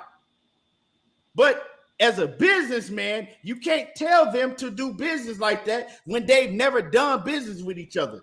You can't tell them to, okay, y'all whole network, just sit to the side and let us handle this. And you know what I'm saying? You just gonna have to let us handle it, right? You can't tell them. Even though this fighter is still under contract, even though this fighter is still under contract with Golden Boy, with you, right? It says that any fight that he has, we are the promoter. Even though we his promoter and he's contractually obligated to do his business with us, well, you know, this huge fight, we just gonna sit back and let y'all do all of it. They don't do business like that. That's all I'm saying. They're not gonna do business like that. They don't. So like I said, if they really want this fight, because obviously Gervonta Davis wants to fight and Ryan Garcia wants to fight, and now one of these niggas got a belt. Like, you know what I'm saying? Ain't now one of these niggas no champion. Fact. So you can't even mandate the fight. Right. So they both want to fight. Let's stop acting like, oh man, yeah, Gervonta is the A side because he sold more. But ain't there one of these niggas no champions? So come to an agreement to where, okay, we can both do business. We can do business with each other, but we understand that you are the A side, so you know we'll get 40% and y'all will get 60, or we'll get, you know, y'all can get 65 and we'll get 35, something like that. They're going to have to come to some type of agreement because they're not going to do business to where they just going to say, hey, you know what? We'll just sit to the side and let y'all handle it, and we'll get a little piece out of Ryan Garcia's purse. That's not how they gonna do that business, bro. Especially with a company that they've never done business with before. It's just not gonna happen. And not only that, Ryan don't do, like shit. Can't none of us agree that with as big of a commodity as he is to Golden Boy that they should. So I agree they should get a portion, but let's be real, man. Ain't like you say, ain't neither one of these fighters got belts. So hell, us wanting to see the fight and us not getting the fight, it ain't like we missing two champions not fighting each other. It ain't like we missing two people that's undeniably the best in they weight class or the best of their weight class. You understand it? So shit, to me, hell, if it happened or if it don't, it's just another fight on the list of fights that we won't see in this sport. Right. You know, I mean, it is what it is, bro. Like I said, and I think that's why they had, you know, they start kind of trying to promote, Pitbull, putting Tank Davis on the big screen, with Pitbull and shit, having Pitbull call out Tank again. Bro, Facts. they know what they doing. Facts. And shit, you can see that coming. And that's why I am inclined to say that maybe that Ryan Garcia fight don't happen. But I'd rather see the Ryan Garcia fight than I would see him fight Pitbull again. Bro, you keep coming in here, dick riding Tank, talking about A-side. The A-side is A-side. Nobody's talking about who's the A-side, bro. We ain't up here talking about who's the A-side. I clearly said that, Tank is the A-side, but they're not going to do business like that. Why you keep talking about, the A-side is the A-side? Man, Tank Davis is the A-side. Nobody give a fuck about that. Stop talking about that. Nobody is talking about who's the A-side. Everybody up here on the panel agreed that Gervonta is the A-side. God damn. Tank Davis fans y'all be tripping me out. They just take it out. That shit y'all go too far, man. Above and beyond, bro. Like, fuck. That shit, they do take that shit too far. And you can have an A-side. Y'all just go, Tank Davis, he's the A-side. We're not talking about who's the A-side. We're talking about how the Zone do business and how Showtime do business. They've never worked together. All these other fights that they tried to put together, it didn't happen. Because you got one side that's saying, hey, we don't need y'all. And you got the other side saying, hey, we need to be involved. Period. I don't know what the fuck y'all don't get about that shit. What don't y'all understand about that? You have other fights that they tried to make happen with the Zone and Showtime, the Zone and PBC that didn't happen because of the facts that I'm talking about. Facts. Gervonta Davis and Ryan Garcia ain't no motherfucking different.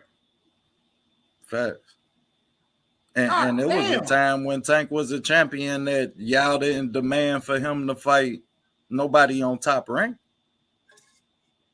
You ain't hear that shit. When actual fighters like Lomachenko at 130, when we wanted that fight to happen, would have been the A-side. But we ain't say, go ahead, take y'all best commodity, take y'all best entity, you understand, go across the street and throw him in the water. Right, upper echelon. That's all I'm trying to say. And they keep, Gervonta Davis, he's A-side. Hey, man, the A-side, man, they trying to change how the networks do business. God damn, man. Fuck. I don't know who worse. Terence Crawford fans or Gervonta Davis fans or Canelo Alvarez fans. Man, I just pray that they don't hear no type of logic when it comes to Tank, Canelo, or Terence Crawford. Man, can you imagine watching a fight with them? Actually sitting down and watching a fight? They don't never see their fighter get hit. His face got red marks on it everywhere. Tank can't get hit. Like, I don't give a fuck who make what and what network they fight on. I want to see the fight. They've been talking shit back and forth for so long. I just want to see the fight. I don't give a fuck if it's on the Zone. I don't give a damn if it's on Showtime. I just want to see the fight. Facts. Like my man Upper Echelon said, Jamal Charlo was the A-side. Did the fight happen? A-side don't mean shit sometimes. That's all I'm saying. Ain't nobody up in here repping who's the A-side and who should do what. We just talking about how they are going to do business, how they do business, right? Showing us from past experience. How does the Zone do business with Showtime? They don't do business. Fact. It never comes together and it don't never work out. That's it. And we done seen them try. It ain't like we ain't seen them try. Shit. So you're right, bro. That shit ain't happening, man. And the A side can demand the fight. Hell, the B side can want the fight. But that still don't mean that shit gonna happen. Right. Because at the end of the day, like I'm saying, they're not gonna do business to where they're gonna say, okay, you could take our top fighter and y'all can have them on your network and we'll sit back and watch y'all put on the pay-per-view And, right? And it might end up being the biggest fight in boxing, but Golden Boy and DAZN is nowhere on this pay-per-view. We our name ain't a part of it. They don't do business like that. yeah, I don't understand like what the argument is. I mean, and that's why I said on the back-to-back side, I would see it, and as much as it wouldn't be the same value of fight and boots and that you do have control of, but you put Virgil in that much more of a position pending he win. Pending he win that fight, shit, now he a 2-belt champion, you understand? Shit, now he got a bit of leverage when he sit down with a Terence Crawford or whoever may stay behind after that fight. You understand? Right. Pending you can get one of them to take that fight next. But you understand? Like, shit, I'm just sick of seeing this shit, bro. Like, we've been watching this shit our whole life. We've been watching fights that we've been wanting to see, and we never get them. And we getting used to the point in boxing where we used to get them, and no other sport give you that shit. They might not give you that shit for the Super Bowl. They might not give you, but you gonna see the two best teams play. The two teams you want to see play, you gonna see them hit. Right. And that shit, for that shit to bleed into the next generation of boxers, bro. The Tiger Johnsons, you understand, man, for that shit to bleed into that generate, the Abdullah Masons, you talking about a rich, man, the sport in a good place when you look at where our boxers coming up is. The Shoo Carringtons. Can you imagine Shoo and Duke saying they ain't gonna fight each other? We don't never get to see them fight. Like, you understand, man? We got blockbuster fights coming up in the sport of boxing. And for us to have the idea that we don't even have a right to want them is what you lead into.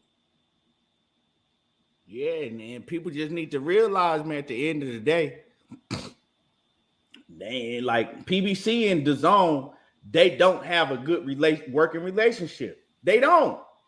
Motherfuckers is in here to, oh man, they gonna change. At the end of the day, when Oscar De La Hoya is involved, y'all motherfuckers forgetting that Oscar De La Hoya sued Al Haymon. He sued him. They ain't never had no good relationship since then. They don't fuck with each other. Then you heard the man come out and say, look, I don't want to do no business with Al Haymon. I'll talk to Floyd, but Al Haymon need to move around. And you think they're going to be able to make this shit happen? Come on, man. Facts. I definitely don't see that. So, Al Haymon is a big key to all of this, right? Facts. When Al Haymon is the PBC. Preach. But they don't understand that, though. Because all they hear is Tank and A-Side and who caters to his fighters. You understand? Yeah, who cater to his fighters. All they hear is Tank and A-Side. They don't hear nothing. They're just Tank and A-Side.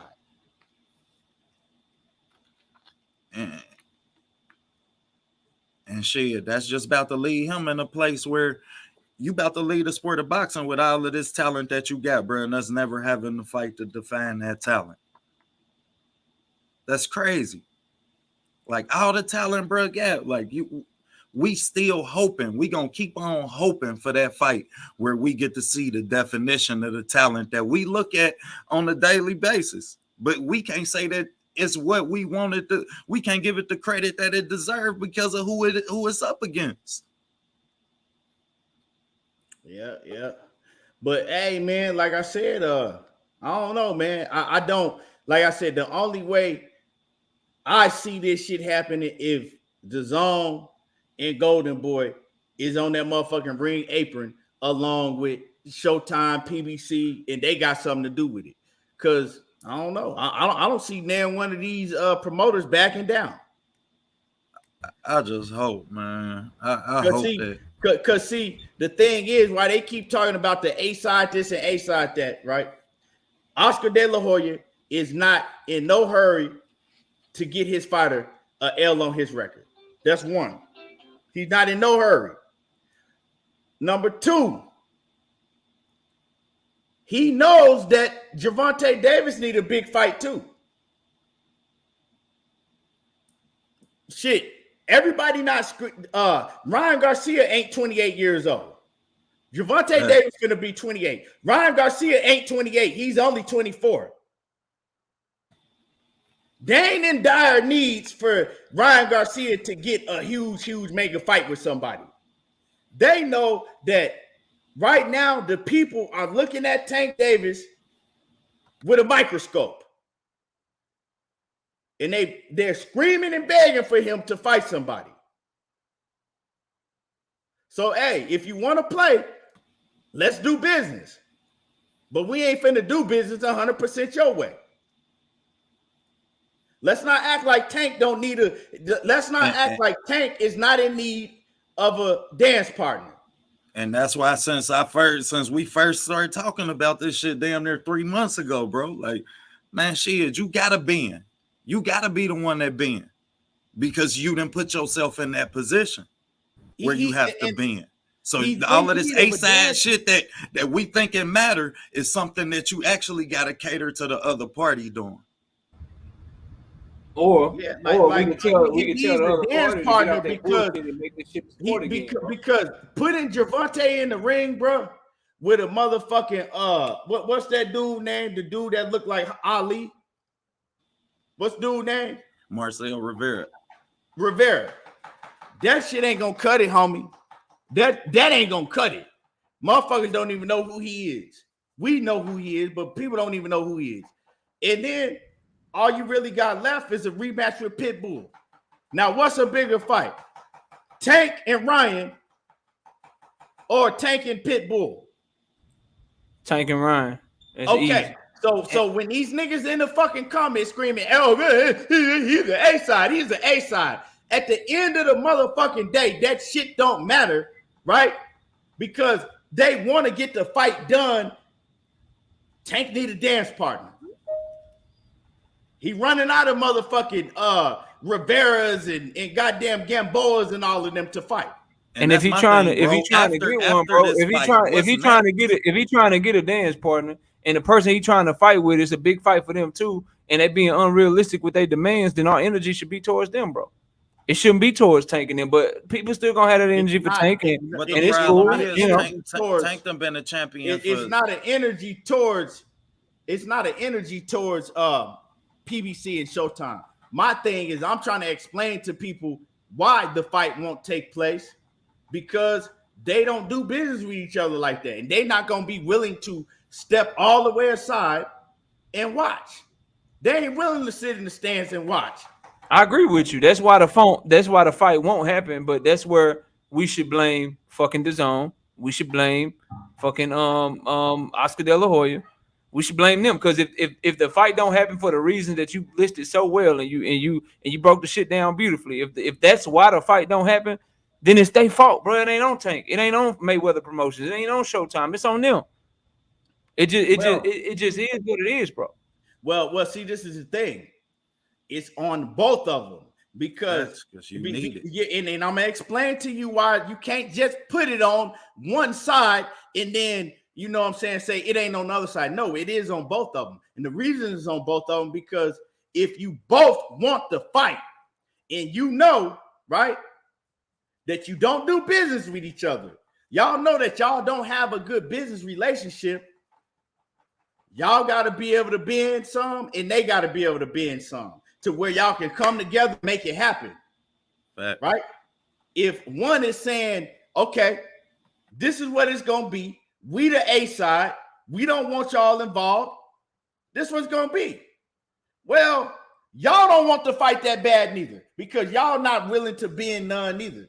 And then if they're right on their side, they saying, look, it got to be 50-50. We got to have a split venture pay-per-view straight down the middle where people could go to DAZN and we just split the bag 50-50, and they're not willing to bend. Well, they don't want the motherfucking fight neither. So I'm saying in order, it's on both of them, right? They both got to be willing to bend to come together to make the fight happen. If it's not 50-50, and we know this is where Gervonta is the A side, so it shouldn't be 50-50. But both sides gonna have to be willing to bend. Yes, they both should been, but the reason why I disagree, why the stuff that you're saying tanking them should been done, I don't think that they should, because both of these guys got built. So Ryan Garcia got built by DAZN and Golden Boy. Tank Davis got built by Mayweather and Showtime, except for one of them got built into a guy where we don't really know his numbers. DAZN doesn't report their numbers. We don't know what his live gate looking like. We don't know nothing. The other guy was built into a guy that we know is on pay-per-view consistently and is breaking numbers when he with his record, with his ticket sales at the gate. So Showtime built Gervonta Tank Davis up the same way that Golden Boy and DAZN built Ryan Garcia up. They just built him better, bro. That's really all. They just built him in the realm of boxing. And so really to add them, well, knockout. At the end of the day, watch him fight, bro. Like if you want to make the one fighter is 24 years old, the other fighter's 28. Yeah, and the 28-year-old is already on pay-per-view and selling more, bro. Yeah, but he's already 28 more. You still got 4 more years for the other fighter to reach to that age, bro. Are they making the fight in 4 years? They making the fight right now, bro. You're missing the point. The you keep saying, "Oh man, you can't." When you make the point and say that they built one fighter a lot better than the other fighter, I can't agree with you on that, because then you got to you go back to when Gervonta Davis was 24 years old. He wasn't on pay-per-view. I mean, he was a champion. Ryan ain't even been a champion yet. If he was fighting on AB cards. So he had more accolades and he was a bigger star at 24. No, we're not going to skip to accolades. Accolades don't sell tickets. Accolades don't put asses in the seats. We're going to talk. You're talking and about he won that championship at 130 back then. Better. You can't go there. We don't know. Because one fighter, Gervonta Davis is definitely a bigger star than Ryan Garcia in the world of boxing, right? But we can't say who built who better, because, like I said, one is 24, the other is 28.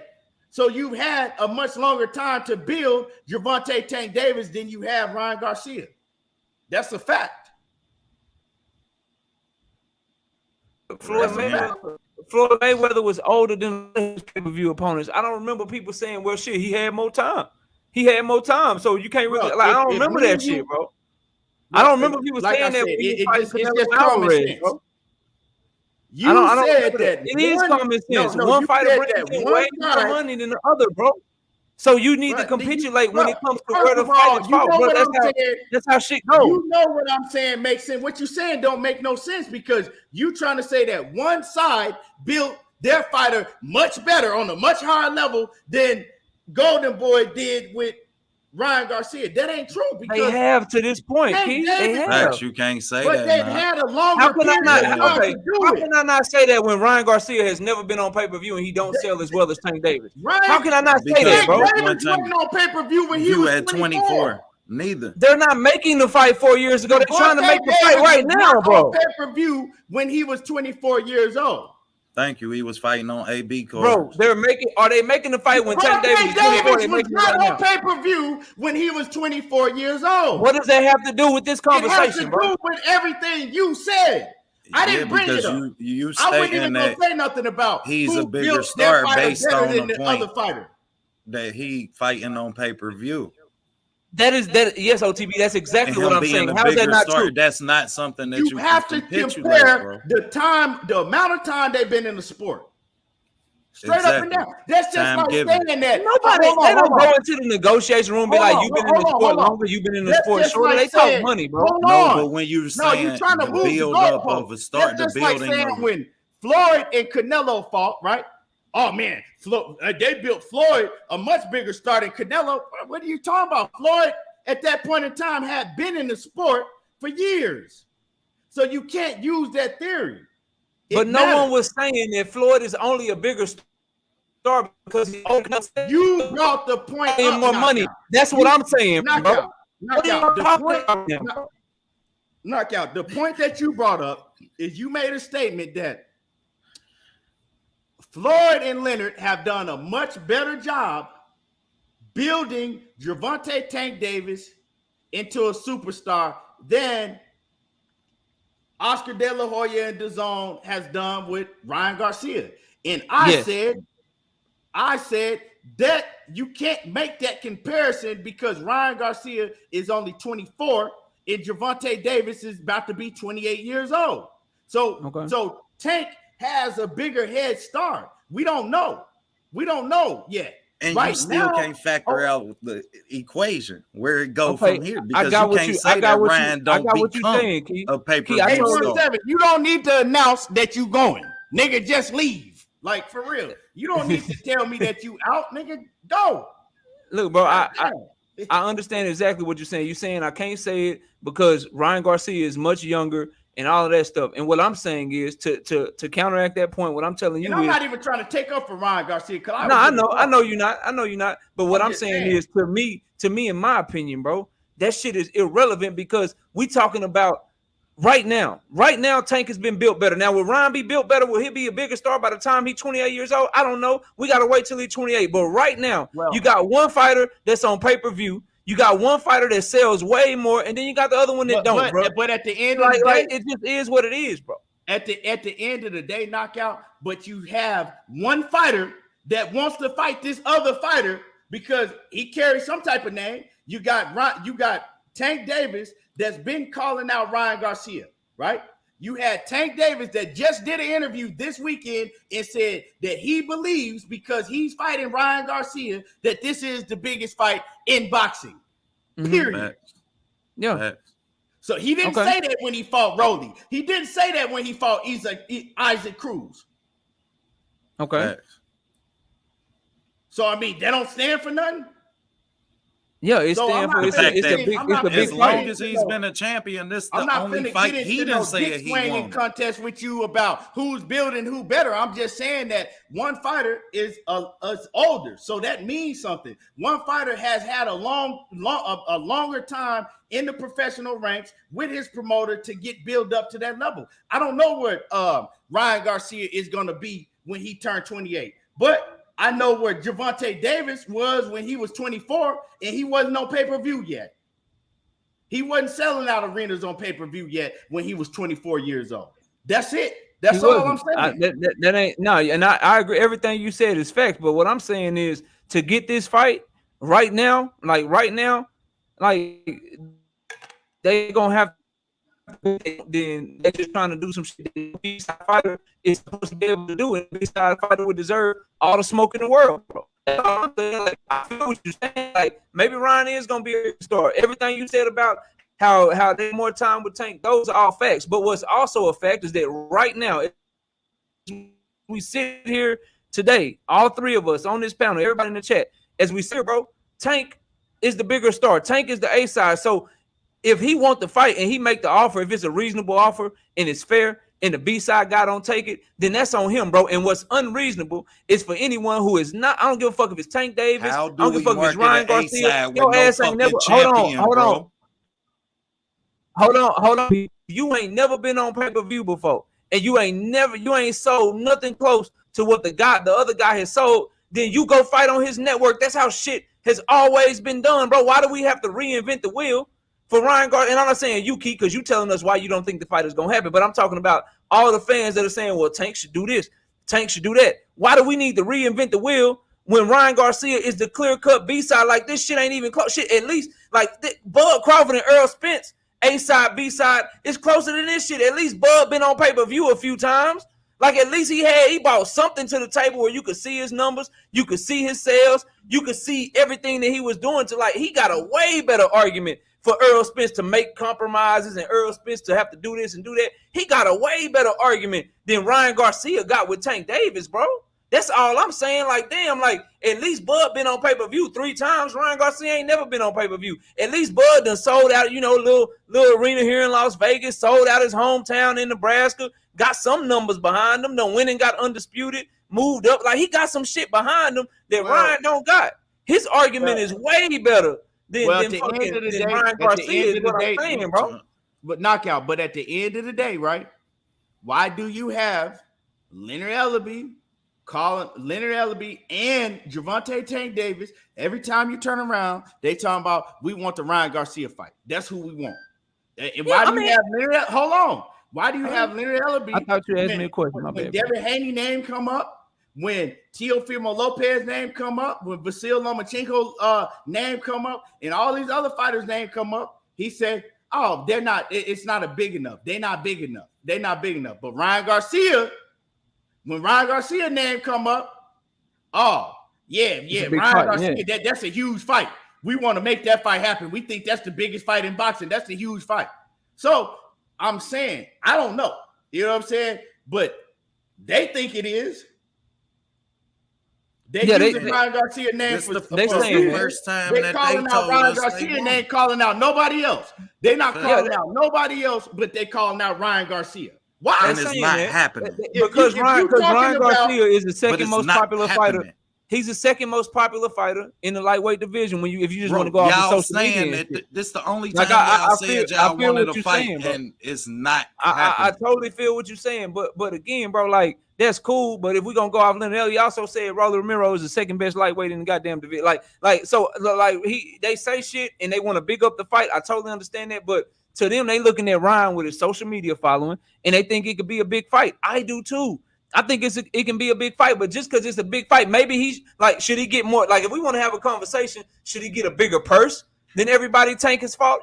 Yeah, get your bigger purse, bro. Yeah. Get your big ass purse. Do you want to have a conversation about like, hey man, like shit, he a big enough name to where maybe Tank should fight him at a catch weight 137.5, and I don't even fucking like catch weights. That's so cool. Y'all start saying that y'all want this fight, then y'all ain't entitled to give him these type of, y'all ain't entitled to compensate him with these type of things. Is all I'm saying, bro. Like, let's stop acting like, oh, Tank is this and Tank is the A side when Tank has been crying for this fight with his team, right? Tank has been calling and crying for Ryan Garcia with his team. So he wants the motherfucking fight just as bad as Ryan Garcia is saying that he wants the fight. So let's want the fight. Yeah. Hold on. So let's get that point straight.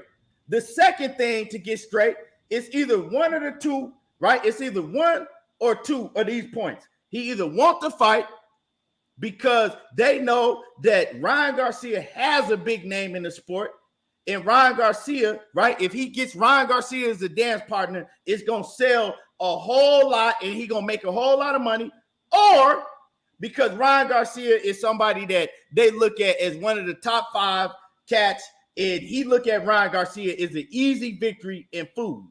It's either one of the two. He either look at Ryan Garcia as an easy victory, or he looking at him as somebody that he can make a whole lot of money with. And to me, it say more that it don't happen, bro. Regardless, maybe it's all of that. All that shit can be true, bro. Like it's all that more that it don't happen. He can look at Ryan like he a big fight. He can look at Ryan like he gonna look like in 3 years. He can look at Ryan like he a big fight. He can look at him like he food. He can look at him like he a top 5 lightweight. I think Tank think everybody food for him. So all of that shit could be true. But just because he want the fight, don't mean he should capitulate or he should compromise on some shit that nobody has ever compromised on before, bro. That's all I'm saying. Like it can be all of that shit. He can think that Ryan is an easy mark. And he can think Ryan is a big name. It ain't got to be one of the other. You should have thought about that. What are we talking about? Compromise on what? You wait. You gotta because I'm lost now. What is he compromising on? Compromise on what network gets the fight, bro. So that has something to do with the fighters? Yeah, that got something to do with the fighters. So you mean to tell me that the fighters go back and forth on what network they're gonna fight on? No, the people making the fight for them do that. Okay, that don't have nothing to do with the fighters. But if they want the fight, then they need to come see Tank. That's all I'm saying, bro. If they want the fight, they gotta come see Tank where he at, bro. Or they the ones don't want it. We can't put it on Tank. If Gervonta wants to fight, like I said before, both sides are gonna have to bend. Both. Facts. Because they both want to fight. Stop trying to make it seem like that Ryan Garcia and Oscar De La Hoya, they want Tank so bad. I guarantee you, first of all, I already let you know that Oscar De La Hoya don't even want to fight for Ryan Garcia. Now, Ryan Garcia, I believe he want to fight Tank, but stop trying to make it look like it's one-sided. Like they want to fight Tank. They just gonna get something big out of fight. They want to fight. No, Tank wants to fight also. Mm-hmm. Tank also wants to fight. So if Tank wants to fight bad, right? You have a responsibility. And his side wants to fight bad, they're gonna have to be willing to bend some, just like Oscar De La Hoya in the zone. They're gonna have to be willing to bend. Facts. Because You been, they but both the want to network fight. shit.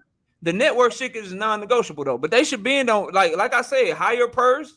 You know what I'm saying? Maybe the weight shit. You know what I'm saying? 135, 140. But they ain't bending. I'm telling you right now, bro. If they didn't bend on Charlo and Munguia for the network shit, they damn sure ain't bending for a pay-per-view guy, bro. Right. They're not just bending like for that Errol shit. Spence. Right, just like Errol Spence, he showed that he wanted to fight. He could have easily been, hey, this shit got to be 70-30, 60-40. Yep, but what did he do? What did he do when he heard Steven Espinoza say, oh, the fight going to be closer to 50-50? You think that was Steven Espinoza that made that shit up? No, that was Errol Spence because he wanted to fight. He wanted to fight Bud. So Tank he was already like, said, I'm Tank said give him 50-50 before, bro. I don't care about the money shit. Give them 50-50 money. But what I'm saying is no network, bro, that has no network, no promotional company that has built up a clear A-side fighter that is fighting on pay-per-view is going to do a joint venture with somebody that ain't never been on pay-per-view before, bro. That shit ain't happening. So asking them to bend on that shit ain't happening. Everything else, like bend on it. Pay that man as much money as he wants. Shit, pay him more than Tank. I don't give a damn. Knowing I this, just want to see the fight. I'm just letting y'all know this shit ain't going to happen, bro. If that's what they just knowing for. that, not just knowing that. Just knowing that what you said itself. What are we to expect from his career? From whose career? From Tank's career. Shit, to continue to try to fight the best. If you try to fight and we have a continuous. Now this is the first fight that you said you wanted that even your promotional company didn't get you. But based off of the fact that we already at a point where we want to see you fight certain fights. You understand? We know it ain't nobody for you to fight on that side of the street. So we know that your big fights are all gonna have to be on the other side of the street. How are we to be optimistic that any of these other fights happen? I mean, you got to be optimistic in the point that he is the biggest star in the division.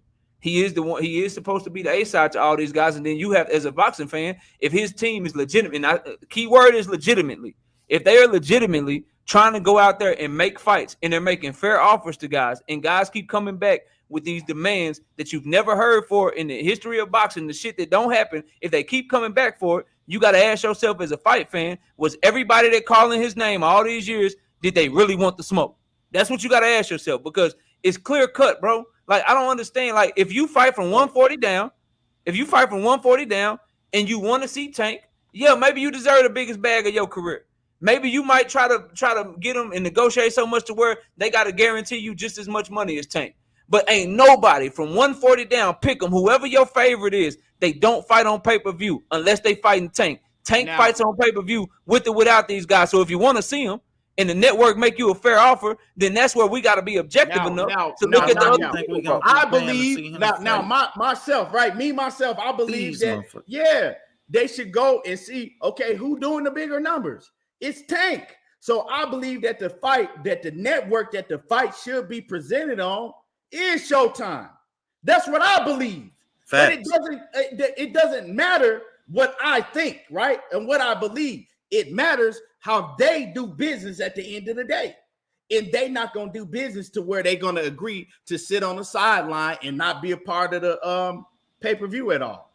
Then they'll never That's get a big all I've fight, been saying the whole time. I think that, it should be on motherfucking Showtime. But Ryan Garcia ain't sold shit. Ryan Garcia didn't even pack out, if you want to keep it 100, Ryan Garcia didn't even pack out his last fight in the Staples Center. That's what I'm saying, bro. That's all I'm saying. That's all I've been up here saying the whole time, bro.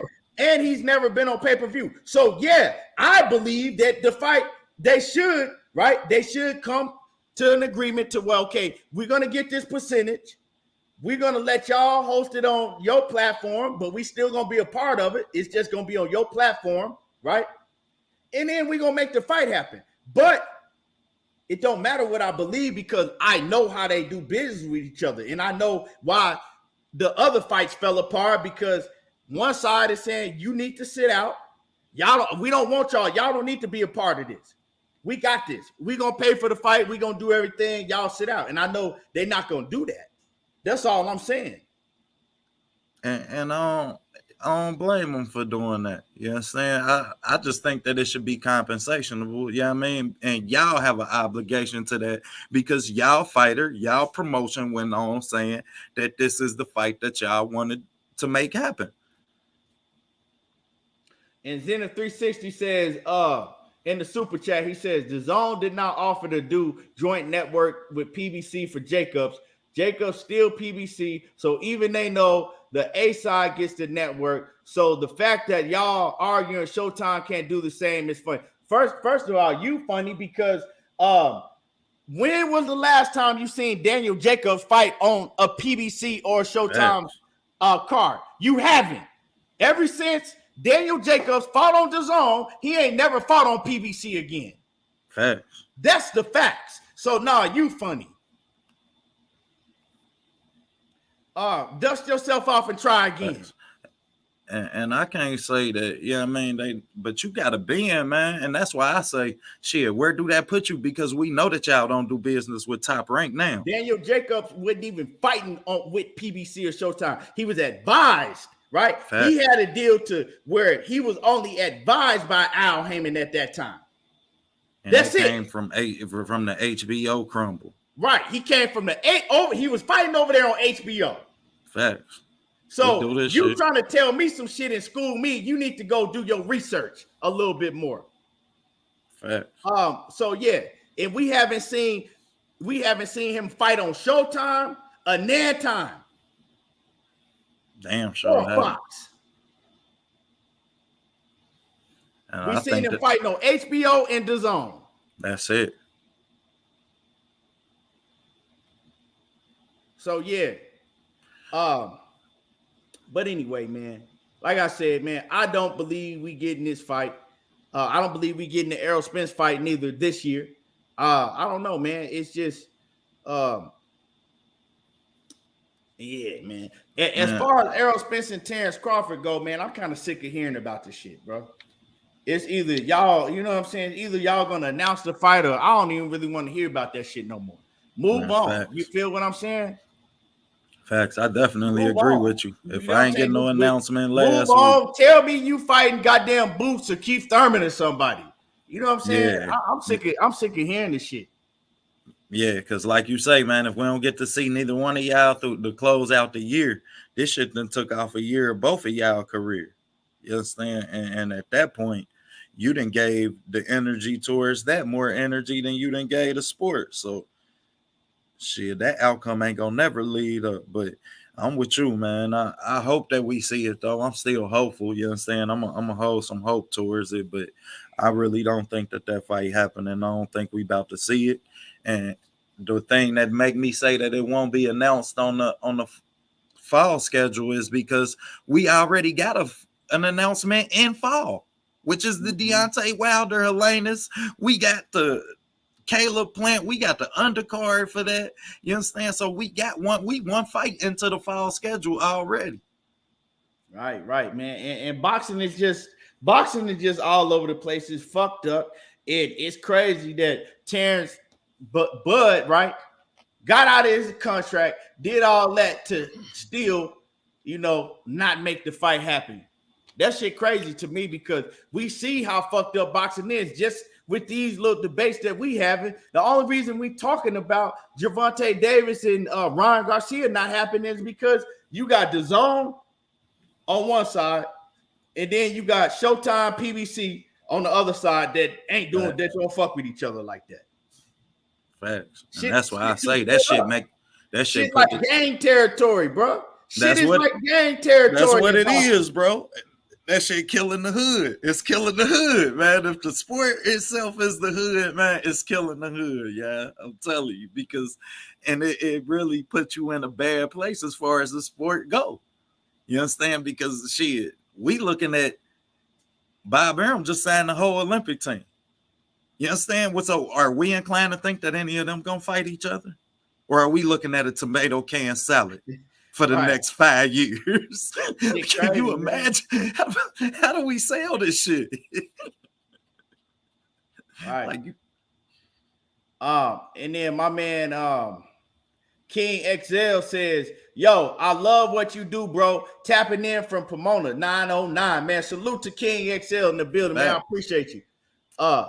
Zenith says, exactly, because he left for DAZN A-side. So he left HBO for DAZN. Okay. And your point is? That's the point we made. But yeah, HBO was crumbling. He was fighting on HBO, then he went to DAZN.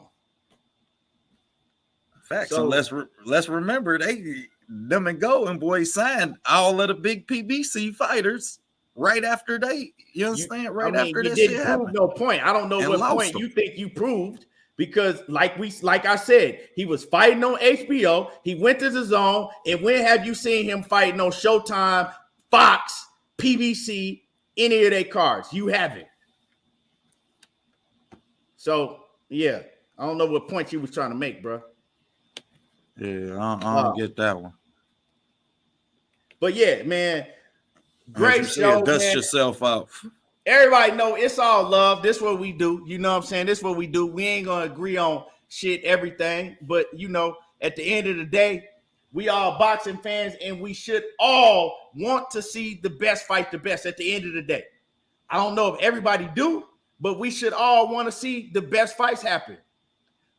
You know, but this shit is becoming, like Deontay Wilder said, more of just a business. It ain't even a sport. Facts. You know what I'm saying? Just a business. Facts. It ain't even the competition factor is not even in the game no more. It ain't, okay, I think I'm better than you, so I want to fight you to prove that I'm better than you. Or I want to start from the bottom and work my way right through the rankings correctly and get to the top, so I can get to that guy and fight the dude that's at the top to prove that I'm the best. It ain't about that no more. Facts. Ain't. You know what I'm saying? It's not about that no more. Like you say, man, that competitive nature, that shit got took out by the business. And now that shit is all business, then we might not never get the competitive nature which the sport really provide. We might not never see. Y'all think that y'all refer to that era in boxing as the golden era before. Shit, that shit gonna be legendary, because we ain't gonna never see these type of fighters do this type of shit again. Everybody gotta protect their legacy. Ain't nobody willing to chase it. You understand? And the business then took over. Once the business tell you to do that, then shit, you put yourself in their shoes, and you not gonna go out and get them fights. Because if I'm a fighter, then I can't tell you I'm going out there to fight. You understand? As much as I want to smoke, once you start talking about how I provide for my family and the entities within that, you understand? I have a responsibility to do that first. So yeah, shit, yeah. That's a hell of a black eye you talking about on boxing. Yeah. Now, I just want to say this, man, as far as, and I'm going to get ready to wrap it up, but as far as Tank Davis, right, when you look at the landscape, you got Devin Haney and Kambosos, they tied up. You got Vasil Lomachenko, he about to be tied up. Right? So you got those two fighters in the lightweight division tied up. The rest of the names, to me, are not big enough. Isaac Pitbull Cruz, he made himself a name off of Tank Davis, right? So I wouldn't have a problem with the rematch with Isaac Pitbull Cruz, only because of the fact is that you got to let off of Tank. I know ain't nobody else available right now. So if he fighting in December, ain't nobody else going to be available. Yeah, Devin Haney and Bill Haney can come out with that bullshit and say, oh, we'll be ready by December. No, you're not. No, you're not. You know what I'm saying? So I'm not even entertaining that bullshit, right? I ain't even going to entertain that bullshit. So I wouldn't, if he don't get the Ryan Garcia fight, if that shit don't happen, I don't have a problem with a rematch with Isaac Cruz. Or if they really, really want to make a big fight, you got Teofimo Lopez saying he's still looking for a dance partner for a pay-per-view event in December. That fight is huge still to me. That's a big fight. Go to 140 and fight Teofimo. And that's the doors that you open when you move up, jump a weight class, right? When you moved up to 140, you open those gates. Fact. You can fight at 140. You know what I'm saying? You open those gates. Then you got your fans saying that you'll beat anybody from 130 to 140. Well, the gates is open. So that's another fight. So the two fights that I wouldn't have a problem with is a rematch with Isaac Cruz, even though I don't really want to see that shit because I seen what he did to Isaac Cruz. I wouldn't have a problem with that. And then, hey, Teofimo Lopez, pay-per-view, December. That could be a joint pay-per-view. We already know that Bob and Showtime and Top Rank, they worked together on pay-per-views before. It ain't like DAZN and Showtime that they don't do no business together. Bob and them, they do business together sometimes, depending on the magnitude of the fight. So that shit can happen. You feel me? I wouldn't have a problem with that. Make that shit happen. But Rivera, even though Rivera is a solid fighter, we don't know enough about him. He's still just coming out of that prospect. Like he's still barely, Right. barely coming out of that prospect point in his career. And nobody knows him. And I like Rivera. If Tank beats him, he's not going to get no credit at all for that shit. The only credit he'll get is from super diehard boxing fans. That's it. He's not going to get no credit for that because everybody else going to be like, who the fuck is this guy? We never heard of him. Motherfucker looked like Muhammad Ali, but I never heard of him, never seen him. Who the fuck is a Rivera? He's not gonna get no credit for that. He'll be another Eastside Cruz, bro. He'll make himself a star and being on the stage because he do got some talent. You understand? Right. So he'll have some success in the fight and he'll make himself a star, but it won't be enough success for us to say that we don't want to see that. We want to see it again. I think he'll get a lot more credit, right? I think he'll get a lot more credit if he fights, if he went and rematched Eastside Cruz and knocked him out. Tank gonna get a whole lot of credit for that. He knocked out Eastside Cruz in a rematch. So, that's, like I said, it's really not too many opponents available at this time. So, yeah, that's cool. I'm cool with that. Zenith 360 says, I know what Bob said was in it. He said, I know what Bob said was in it and his dad confirmed. He said, I know what Bob said was in it and his dad confirmed. Oh, no. He said, which it has to be Top Rank guy. Oh, you talking about you talking about Dev third fight? You talking about Devin Haney. I think you talking about Dev third. I'm not even talking about Devin Haney because like I said, Devin Haney, he's tied up for the year. I know I heard them come out and say, oh, yeah, well, if Tank fighting in December, shit, we could be available for December. That's bullshit. Like, I'm going to call bullshit when I hear bullshit. You just can't, you know what I'm saying? You can't not fighting no 2 undisputed fights in 1 year and close out. Stick of shit and tell me it's a Snickers bar. Like, come on now, bro. That's 2 undisputed fights, and then you going to close out with Tank. We know they get to tripping sometime, bro. Fuck out of here. You know what I'm saying? saying? You ain't never fought a stretch like that before. My bad, bro. Go ahead. King XL. Yeah, I do call-in shows, and I do drop the link, for fans to get on. So, yeah, I might, who knows? Probably on Thursday, I'm probably pinning the link in the chat on Thursday. Facts. But, yeah, we know a lot of the shit that, Bill and them, they get to fucking over talking and shit sometimes. And Bill do it. He do a good job of selling that bullshit. But But I know what can happen, and I know what can't happen. So nah. And I wouldn't even want to see that fight happen. I want to see the best Devin go in there. I don't want to see you coming off 2 back-to-back undisputed fights over in Australia. He ain't doing that, and bro. then Like take that fight come What fighters nowadays, right, at that magnitude, fight in October, then turn around and fight in December, bro? Like, come on, like, miss me with that bullshit. That's why y'all got to tune me into my debate this week, man. Thursday on Knockout, I'll drop a hint, but we got a fighter that just did some shit like that and became a champion.